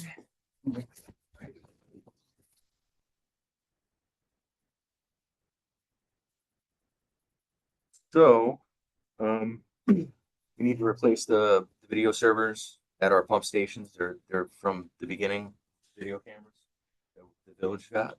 So we have one at Legend Hollow, one at the pump station, and one at the reservoir building. So those all need to be replaced. They're old. And to be clear, they're not. We don't have connections to those servers, so we aren't No. able to view the cameras from anywhere without going there. correct? So the police do use them for like Field Point and Legend Hollow when cars were getting stolen. They come and look on the video to see if they can see license plate numbers because it's on the way to the sawmill and on the way back down to Route 9. So some get stolen up in Legend Hollow and they don't hit the sawmill. They come down and they're able to see the plate. Or if it comes out of Field Point, they can see the plate. So we also have them for security for the water tower, or not. The water towers have edge cameras, not servers. But we have cameras pointing towards the valve building at the reservoir and, into the playground and then in front of the pump house on Station Road. So they're just used to monitor. Basically, if we have a problem, we can go back and look, contact the police, and then they can do their investigation. These new ones, are they hooked up to the police network or they're not? No, they're separate. But they have access to them at any point. Should they be hooked up to the police or should they be? And is it a different really. vendor? Is it a different camera? They're Same vendor. same vendor. Same vendor. You just would have to get some kind of cellular signal down to here. I don't know how much that's going to be. I haven't looked into that. Well, how are they getting the signal from their cameras that are distant here? Not sure. Those cameras are a lot more expensive. This is $20,000 sounds good compared to the police cameras. I mean, I really don't think they need to be. I mean, maybe Yeah. the playground camera you could hook up somehow to the police station, but I mean, as far as our buildings, facilities, It's working. it's working. We have gates, we have barbed wire, we have locks. I used it actually this year when they did the deer call. I didn't know about it. Found a bunch of stuff in the woods, so I was able to backtrack to when, see the license plate, call the police. They said, "Oh, there's a deer call." I said, "Very good, thank you." And that was that. So let's just upgrade the servers. They're going out now. Like the one in the pump house just shut off, and then the other day it turned back on. And now we have cameras again. So weird. Any questions? So then we need a new truck. Kenny Pietro, the foreman's truck, has 362 miles on it. That's as of June. Idle hours, who knows? Water main breaks, they sit. They got safety lights and flashing lights, so a lot of times they sit on. So he probably has about 100,000 miles on that. That costs 70,000, includes the lettering and floor mats. What about lights?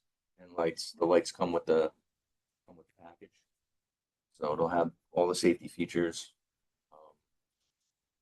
that the previous What's truck the- had. And it's a What little year, bit- what's the year of the current? 2016.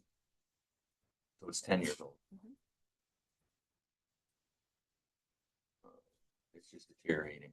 The spring came through the bed like last year, so we towed the jet with it too. Also, besides with the utility truck, because it's a little more maneuverable. So that's why we're going to get a 350 instead of a 250. It's a little heavier duty. Generator replacement for Legend Hollow. The generator's from 1994, has a ton of hours on it.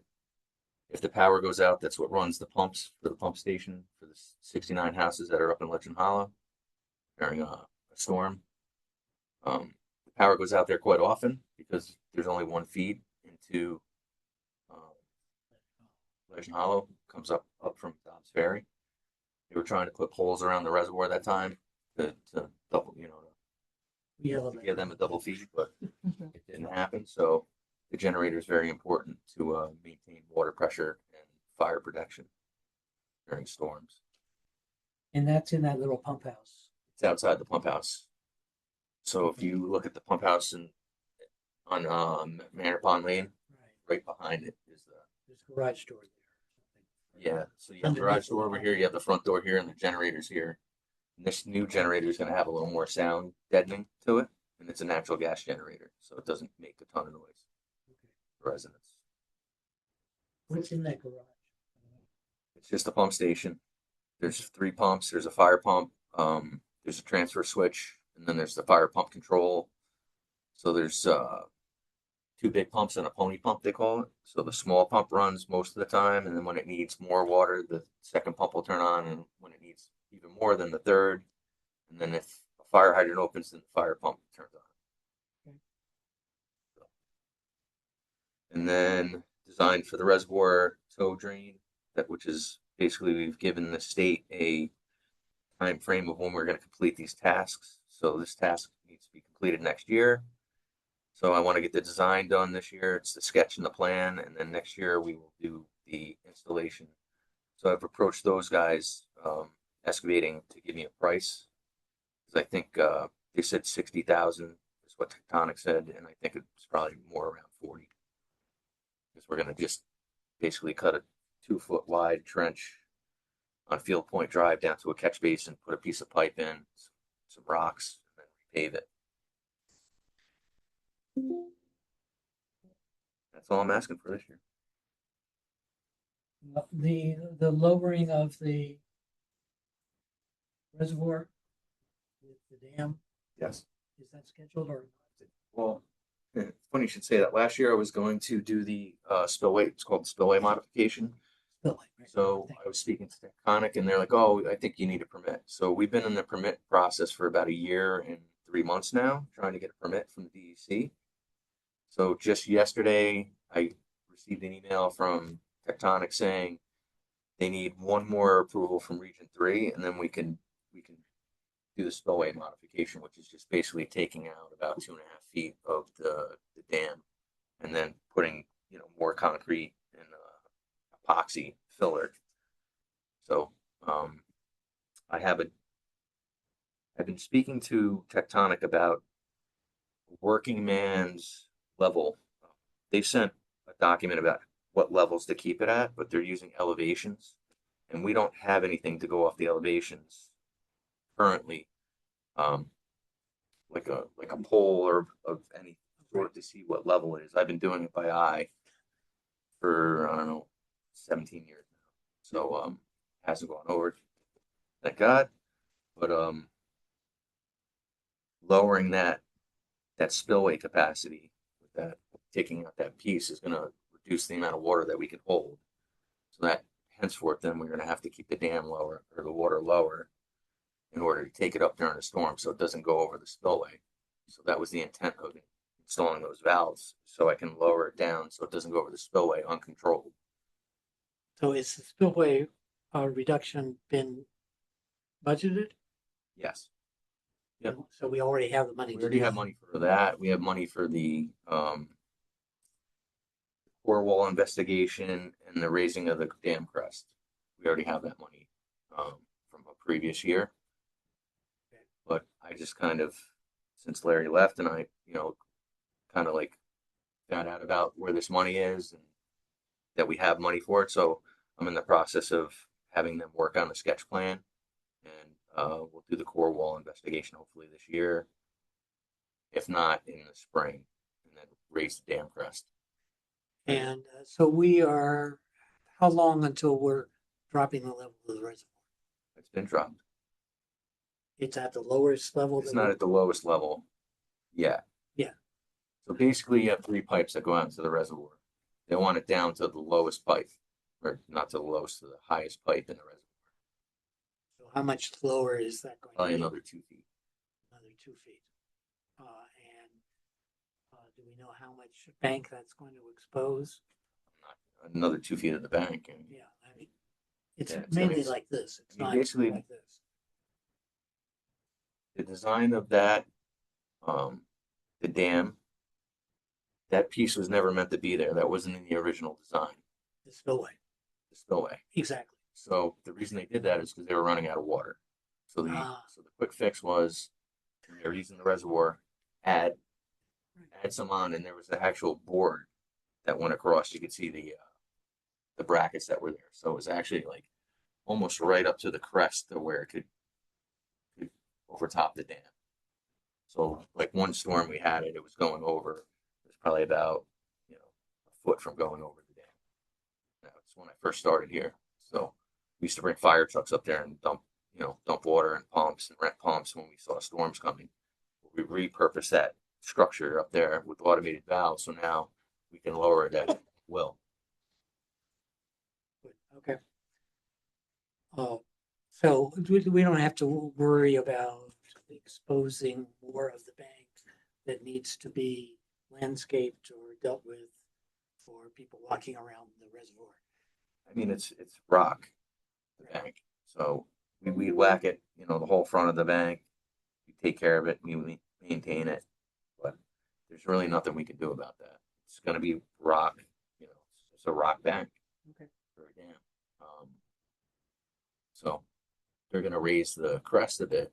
They want to raise it because if you notice the building itself, and then there's like a rock platform, like a platform around it, it should be almost up to that on the one side. So that's like about a 2 foot. Foot and a half. Foot and a half, yeah. So. Hard for me to step up on that. Right, it is. It is. Well, we started rebuilding I have to go around the other those side. stone steps going up when they. Right. I think it was Terrytown was tearing out their sidewalks. They were slate, so we took some of them, made the steps again. Yes, I saw that. Thank you. So. Okay. Any questions? Okay. All right. Thank you. Have a great night. Want to explain the theater, the library. Yeah, theater. Sure. So I shared with you a memo written by the librarian who's going to be here today to talk about the replacement of their HVAC unit. Essentially, her memo outlines it more eloquently than I can because she actually goes in and adjusts the dampers in order to regulate the airflow. Crazy. She's manually going in there and tweaking it just so that it's cool enough that it's comfortable, but not too cool that it causes condensation, which causes damage to the chillers. But essentially, we met with TJ Venegas to look at like a replacement in kind and to upgrade to a heat pump model. So the prices is outlined in her memo. And the recommendation from TJ Venegas was to replace it with a heat pump system. which is more money, but it would allow us to install heat pumps and have just a chiller to serve the properties above, so she wouldn't have to worry about that. And there are days that in order to keep it comfortable for the apartments above, she's freezing the library below. And anytime you do that and you max out the system, it overworks it and it causes damage to it. So it's outlined there. If you have very specific questions, I'm gonna have to get back to you on those. But ironically, for someone whose background is not in HVAC engineering, she's well versed. If you read her, I was very surprised reading that. Yes. From her. I'm like, really? She wrote this? and having sat with her in conversations, I don't think she used AI for that. I think it's No, based it's upon definitely been that. Yeah. just knowledge of the system. Well, she has to basically manually handle that. She's so the thermostat for the library. She's, Yeah. And yeah, the I problem mean, is if she's she's literally- not there. Like I think Yeah. they had trained someone else. It's She's absolutely on crazy. vacations. You know, Yeah. it's not something that it's not financially good Well, and to we had it, manually be adjusting VAVs. and it was such that on I think Friday, Friday or Saturday, they had to close the library because it was too hot. Yeah. That they had a malfunction in, I think it was their chiller or something. The only thing I didn't see there is, I mean, I think this is a no-brainer, that we should be converting to a heat pump. The only thing I didn't see was that heat pump should cost us less annually to do the same work that we're using I now. think that's one of the selling factors. So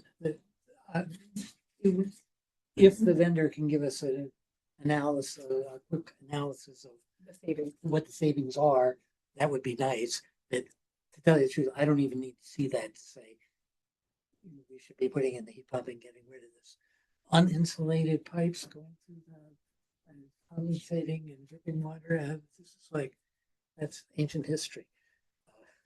I think in the memo it does say that the new unit should be 20% more efficient, the heat pump one.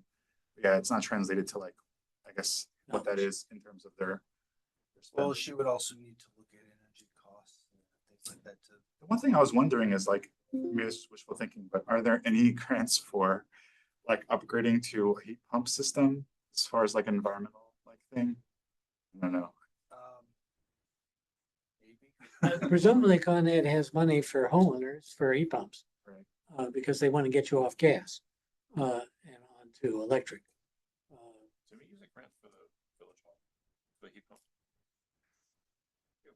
There was partial grant. Yeah. So they exist. I don't know if they still exist. Well, once again, you're right, Larry. Grants should be looked at to see if there's anything for that because it's a chunky number. But what's there is ridiculous. Yeah. Okay, so we could speak about the cost savings from that. I'm fairly certain there are grants. It just probably won't go well. Well, you know, even if it's a 30% grant. Take it. Yeah. Okay.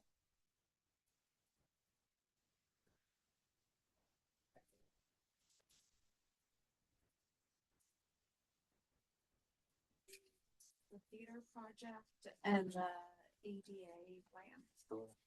All right, so the theater project, so there's a for 26, 27, we have asked for $30,000 for our lighting and sound network configuration. Currently, there are systems that control the lights and the sound in the theater, and they're on different networks. So it's caused a lot of issues when people use it because one won't function appropriately. And so this is something that's being recommended that we fix to make our lighting and sound systems more efficient. Leaving it when they're old causes issues for failure, and so have the staff to be able to manipulate that. How old is what we've got? I'm not sure. My understanding is this has been a project that's been on a wish list for some time, but we've had a lot of turnover. So we can probably get you that information. And we're not getting any more lighting or sound. We're just getting the It's control. yes, it's the networks. It's not the hardware. Right. Seems reasonable.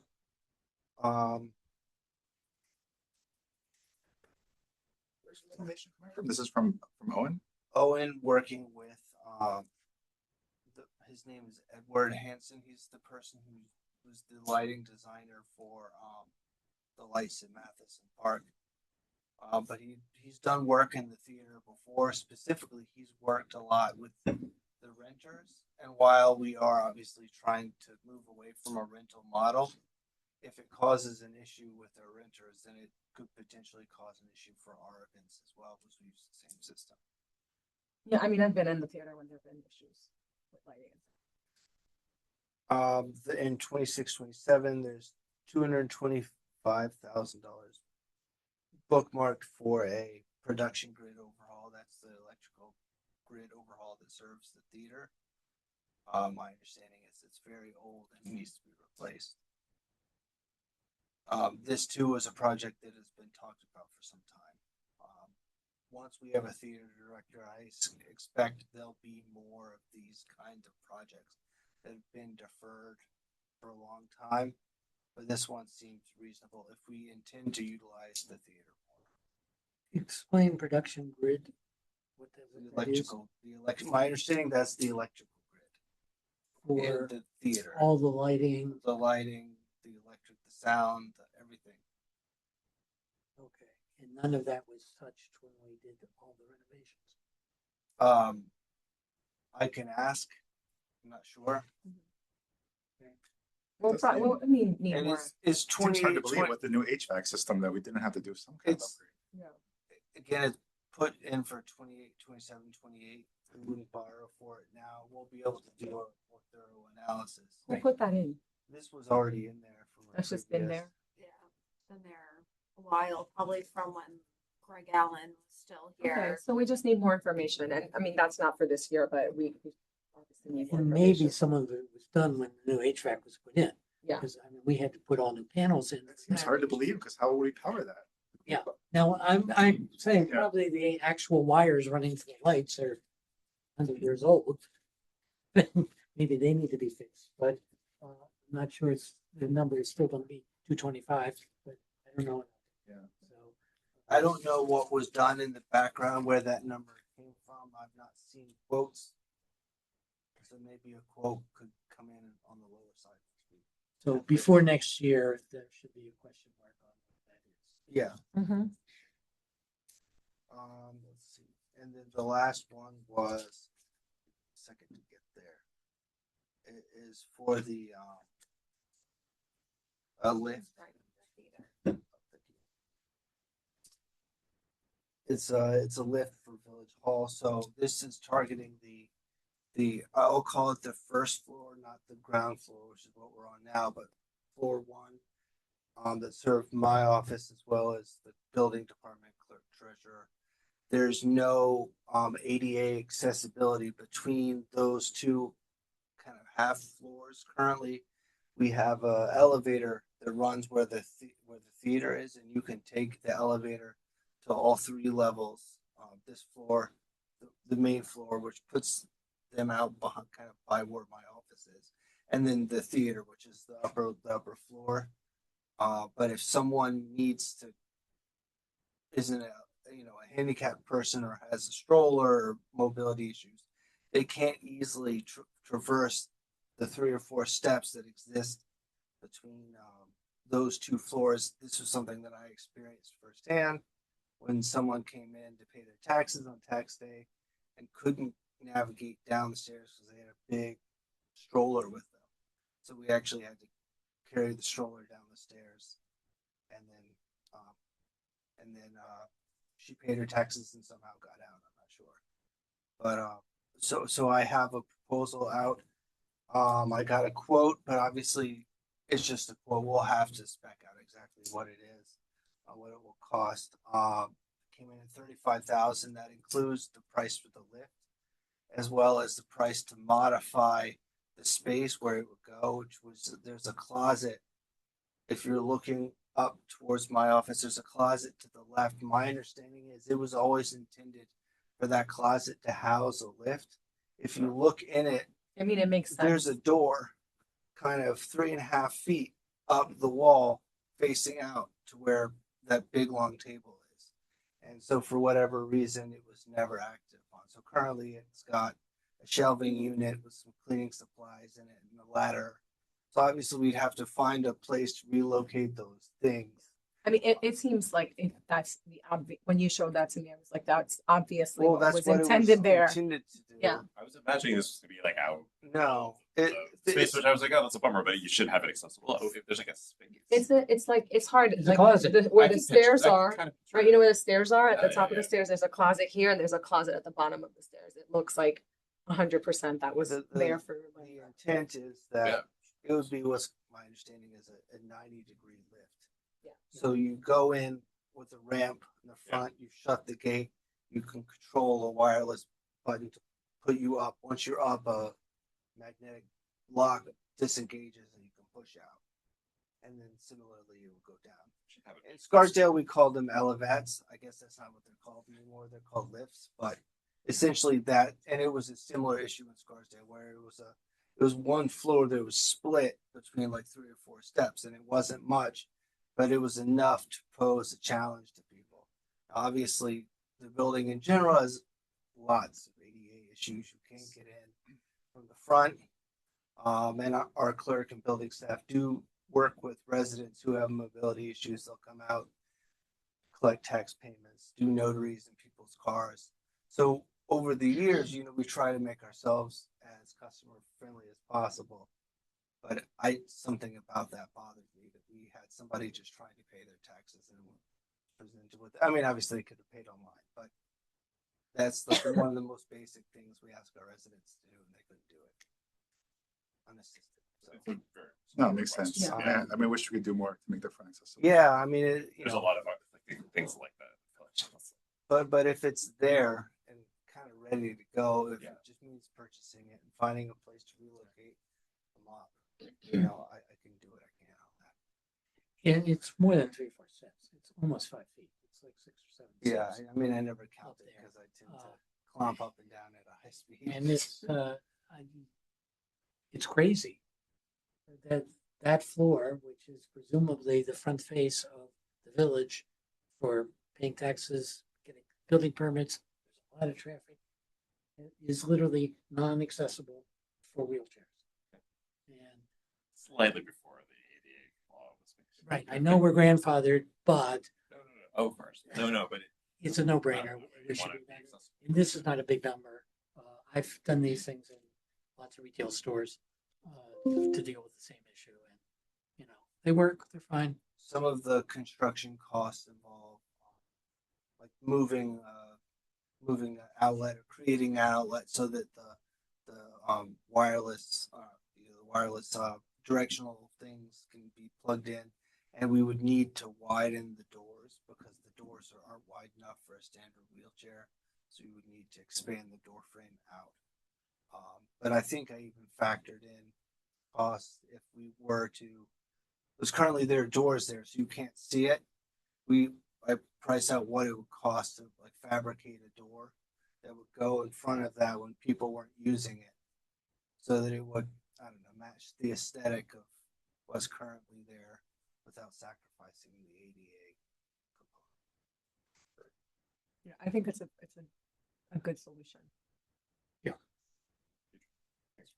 And I'm glad we don't have to look at one of those stupid lifts with stairs on the side. That would only function for people Right, with a walker, not if they're carrying something or pushing a baby or whatever. It doesn't get the wheelchair down to the bottom of the stairs. I think that's it. That's it. Yeah, we have DPW and recreation on for Monday. So they'll go through their projects. I prepared like estimated debt schedules if we were to borrow for the majority of these projects. There's also the option to use fund balance for some of the smaller ones, which we've done in the past. We do have a very healthy fund balance, so that would help. You're talking about page 16.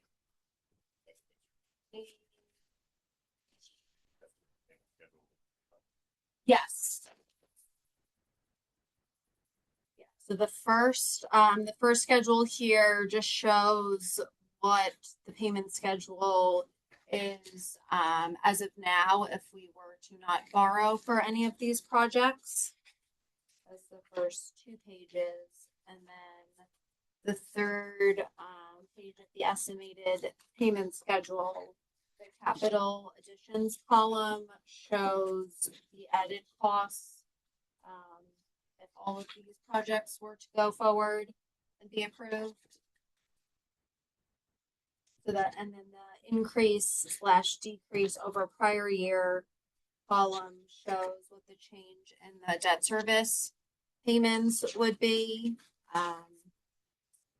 As it stands now, the only projects that we would be using fund balance for are the Ardsley Avenue West Drainage Project, which Todd will talk about on Monday.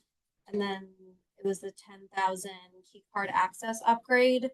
I could also reconfigure the numbers to use fund balance for some of these smaller projects, maybe not the $1 million culvert borrowing or the fire truck, but for all the smaller ones, and then we can see what those numbers will look like. Yeah.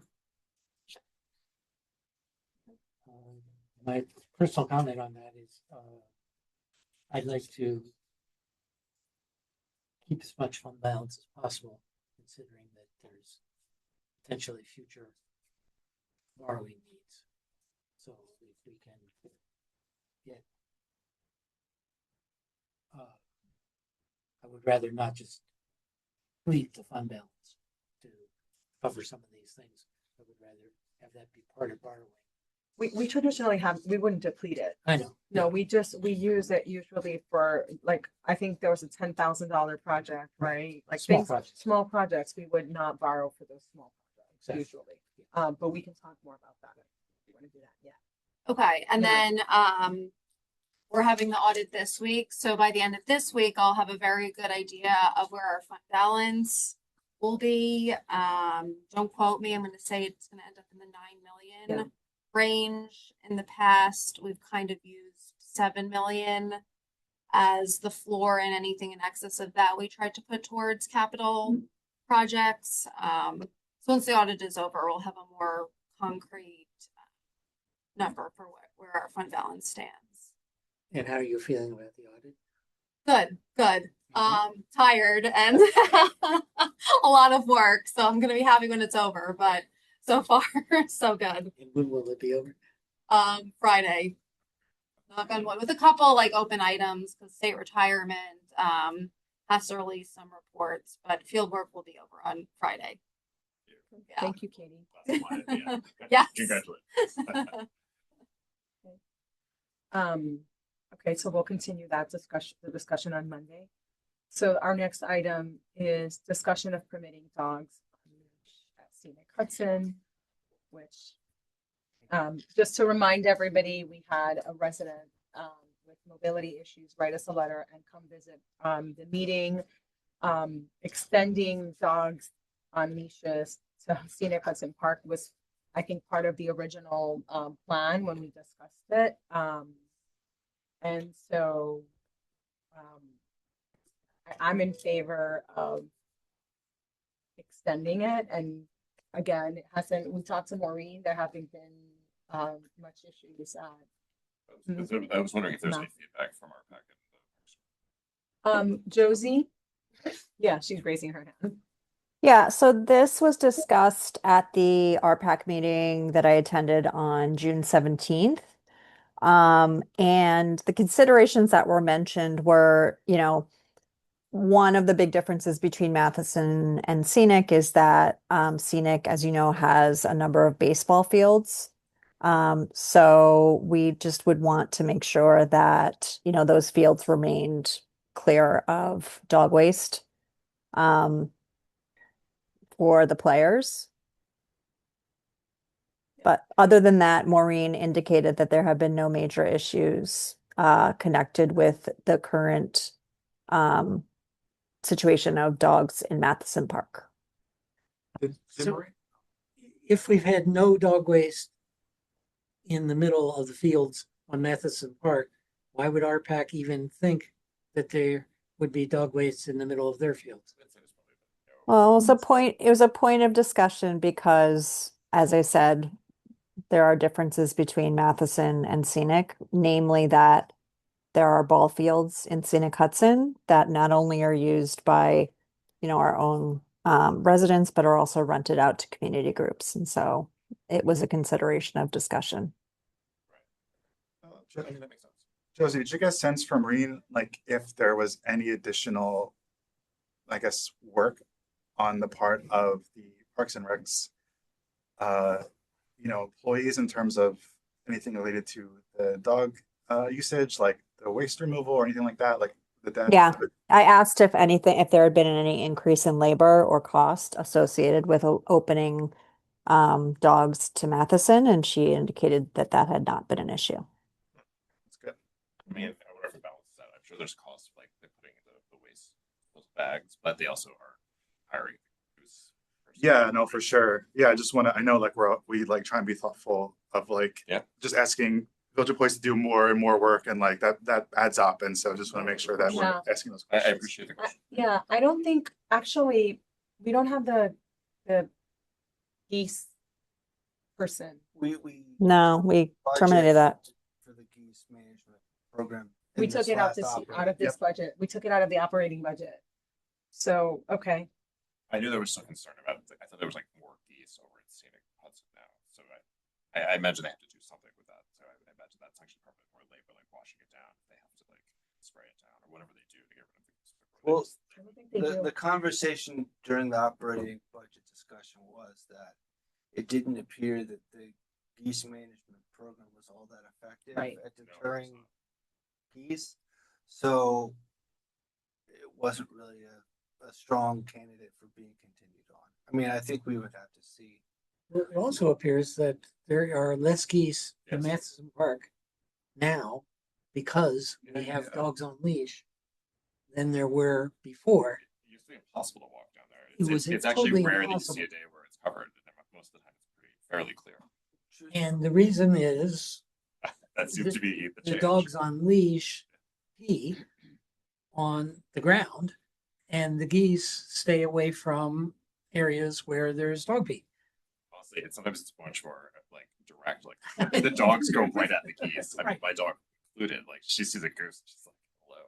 Like I intentionally like walk her over there just to like make them fly off. So, and I'm not alone. I know. Potentially, there's cost savings to have the dogs in Scenic Hudson in terms of them having to clear less goose poo off of their fields. They may not do anything. I don't think they. But it's a problem. They may not. They may not. They don't do that. I don't think they do that. Okay. The other thing that we discussed was that, there would be the same regulations in place that are currently in place for Matheson as there are that the rules for Matheson that are currently in place would be the same in terms of for Scenic Hudson. So, Matheson has a number of regulations in place for the current setup about, the dogs can only be there in the hours that the park is open. Leash can't be above a certain length.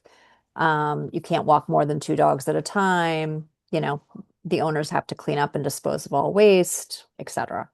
Yeah, I think a consistent set of rules makes sense. Actually, in that vein, I know the one thing about Matheson that like there's a limitation on like the dogs going into the playground. Yes. I mean, is it something to be considered? Like, would we want to keep the dogs off like the baseball fields?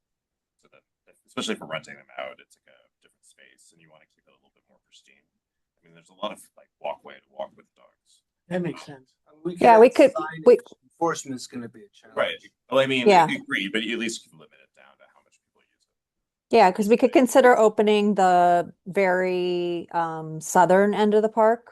Exactly. Right. And the pathway around. And the pathway. Yeah. I mean, I think honestly that's half of what people want to do. Yeah.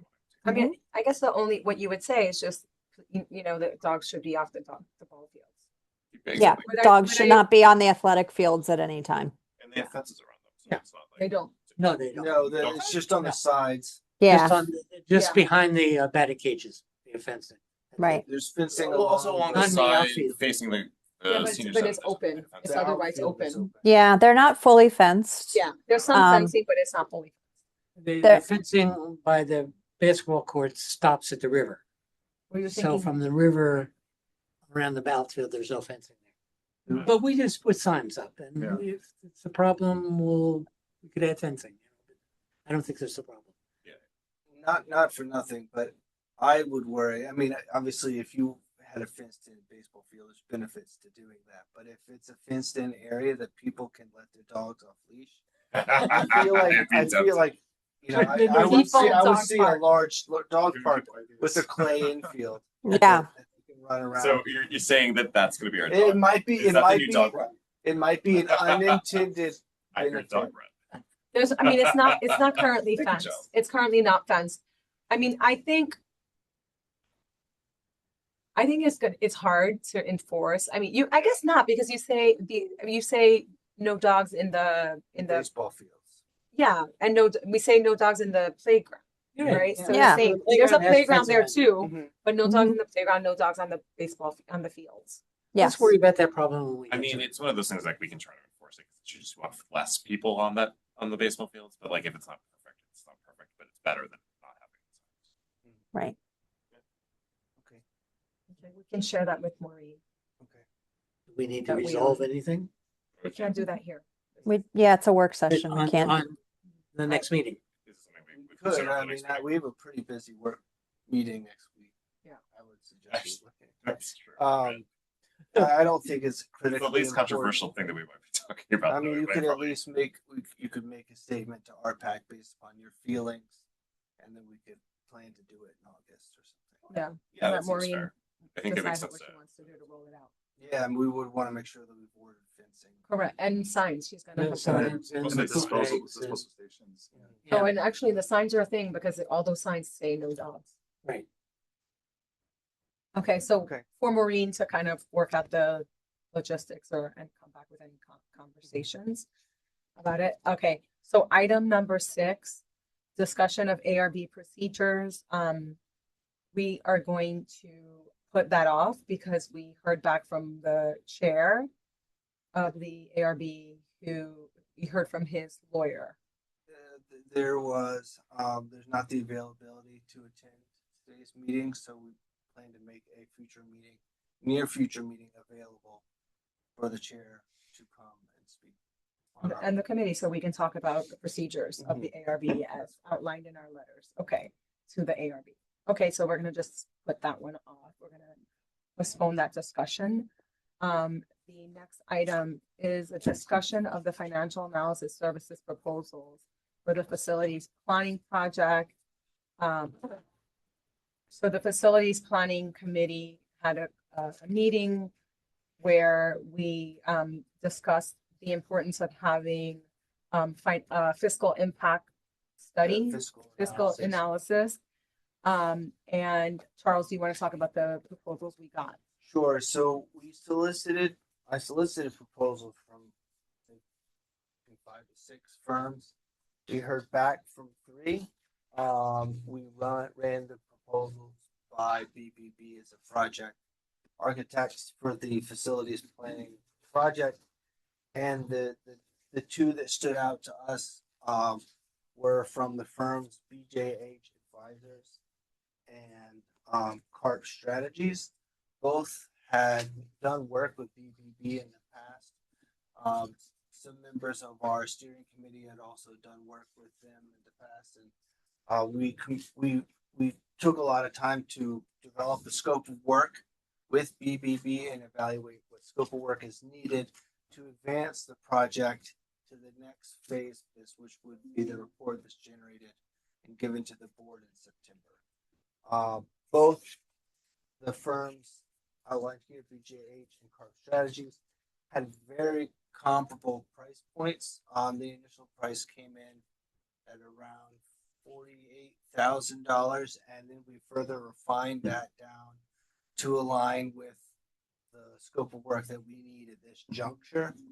The prices are, and apologies, I just got the, Yeah, One of- 35 is one of them. 35 and the other is 37.5. so, and they both are geared towards a timeline whereby we would get the information from the financial analysis in time for it to be incorporated into the report that is developed for the board from BBB. So the intent is to, and I've had conversations with these firms, but the goal would be to reach out to the one. And anecdotally, it appears that CARP Strategies is the one that BBB thinks the scope of work more closely aligns with what we need. You know, I was CARP Strategies. It's the one that I sent you the revised earlier, and I printed it out. It's this one right here. Yeah. So they appeared to be the one that would match most with us, but it was pretty close. So the ask from the board is, if the board's comfortable proceeding, we would need to do what we have to do to get a contract on for the 20th, which is coming up. Which means we would need to get a contract ready and put it on the agenda for the 20th. And if the board is comfortable with that, then I just need to know that. If there are additional questions, I'm fine answering those questions and giving due diligence to everything you want to know. Yeah. And so understanding obviously that you just got this proposal, the revised proposal at 5, well, I think I sent it at 6 o'clock. You don't have to answer now, but the intent is just to maybe look at it and let me know if you're comfortable moving forward. I mean, I think this is really important information that we need to sort of think about not just the cost of these projects, the potential cost of the projects, but also, you know, the calculations of the potential revenue streams, you know, what the value of the land that we may sell, property taxes over time, how, yeah, exactly, that, you know, sales tax and other information that is out, that are outlined in the proposals. I mean, obviously I'm on the steering committee, so I have more visibility into it, but I myself want to look at this more closely because we all got it like fairly late today.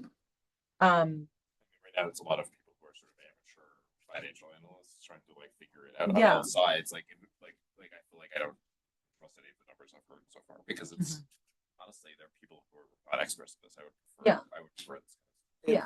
If I could, just one caveat I want to make clear. This is to provide information to the board to make a decision. It's not intended to develop an economic development plan for the village. It's just to understand the financial impact of doing potential things based upon the relocation of potentially various facilities. And just to be clear, this doesn't mean that we're leaning towards one or the other. This is an analysis to round out that entire conversation. I could throw in that I've read all 3 of the proposals that we got, and the one we're not even considering is not worth your reading. Trust me on that. Yeah. So, and these 2 that came in, the original 2, I mean, their numbers were so close. It was like these guys like collude. $500. And their programs were very close. And then, you know, BBB was like, we've worked with both these people. They're the kind of people you need to work with. And that was the same answer from Mike Aziz. So yes, we just got the lower price, but it's basically the same proposal with, they drew a couple lines, redlined a couple of spots to chunk it down for the $5,000 less. And basically we were bargaining with them. Charles was bargaining with them. It was like, you know, that number is high. Can you give us a lower number? And we'll, you know, maybe need more scope from you later. but this is what we need now.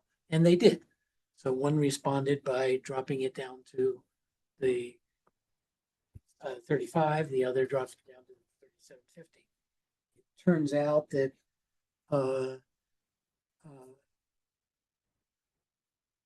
I was leaning towards the CARP, which is the 35, the lower number, just because of their detailed analysis. They were the only one that broke down the schedule week by week of what they were doing. They had a whole time schedule laid out. The other one was included all those things, but it wasn't as detailed as the CARP schedule was. So it was like, oh, we like this.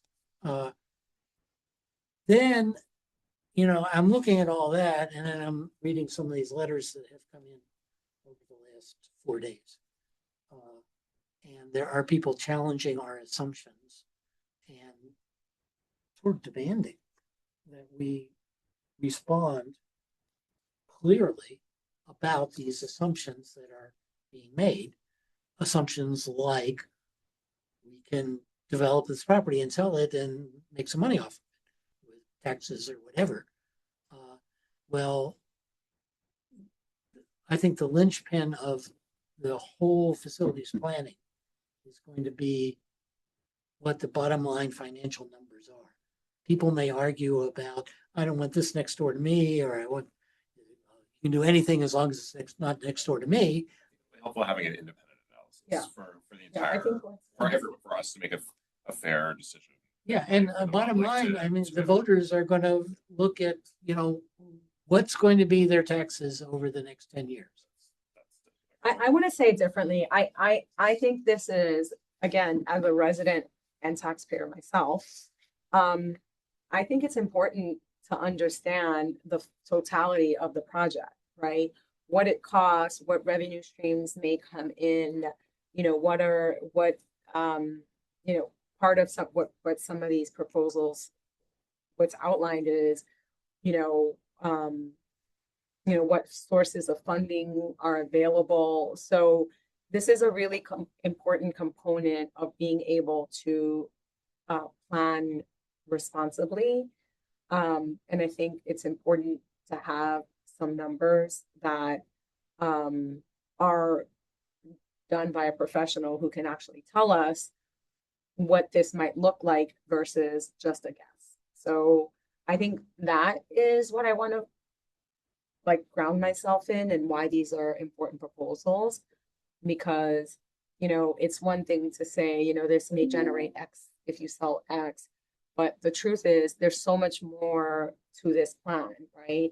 So if the plan includes housing, what does that mean in terms of property taxes? What does that mean in terms of again, things like sales tax over time? There are other sources of revenue that come out of different development decisions. And so we need to kind of know that with, grounded in some good data that we don't currently have. We just can guess, right? And that's not enough. Everyone's guessing, particularly all those people that are writing letters to us. We all are. I mean, none of us are a financial analyst. Yeah, I think we all just should be open to what. Yeah. No, I totally agree. But I think that, I guess, maybe this is what Charles was saying, maybe, but when we get these numbers back, it sounds like there's still going to be a lot of work into turning this into something that's communicable and understandable, because I feel like it's already so complicated that to be able to, I don't know, explain this in a way that's understandable is Is that part of this process though? Will they? It sounds like help, it's not put out a report that helps interpret it, so we can share that, because I feel like if it's very accountant, So both I feel like it's not going to be helpful, but it would be if it was in pie charts that sort of laid out the different components. Presumably, Both firms BPB will be doing that.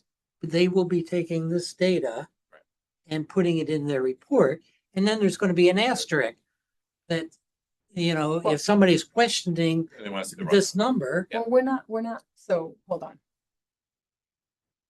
That's something we need to talk about. Can I just Yes, add one? yeah. Both firms are aware that at the end of the day, this information needs to be distilled down to the community. Right. Yeah. They know That's that what I- ultimately the steering committee is gonna review it, BBB is obviously gonna incorporate it.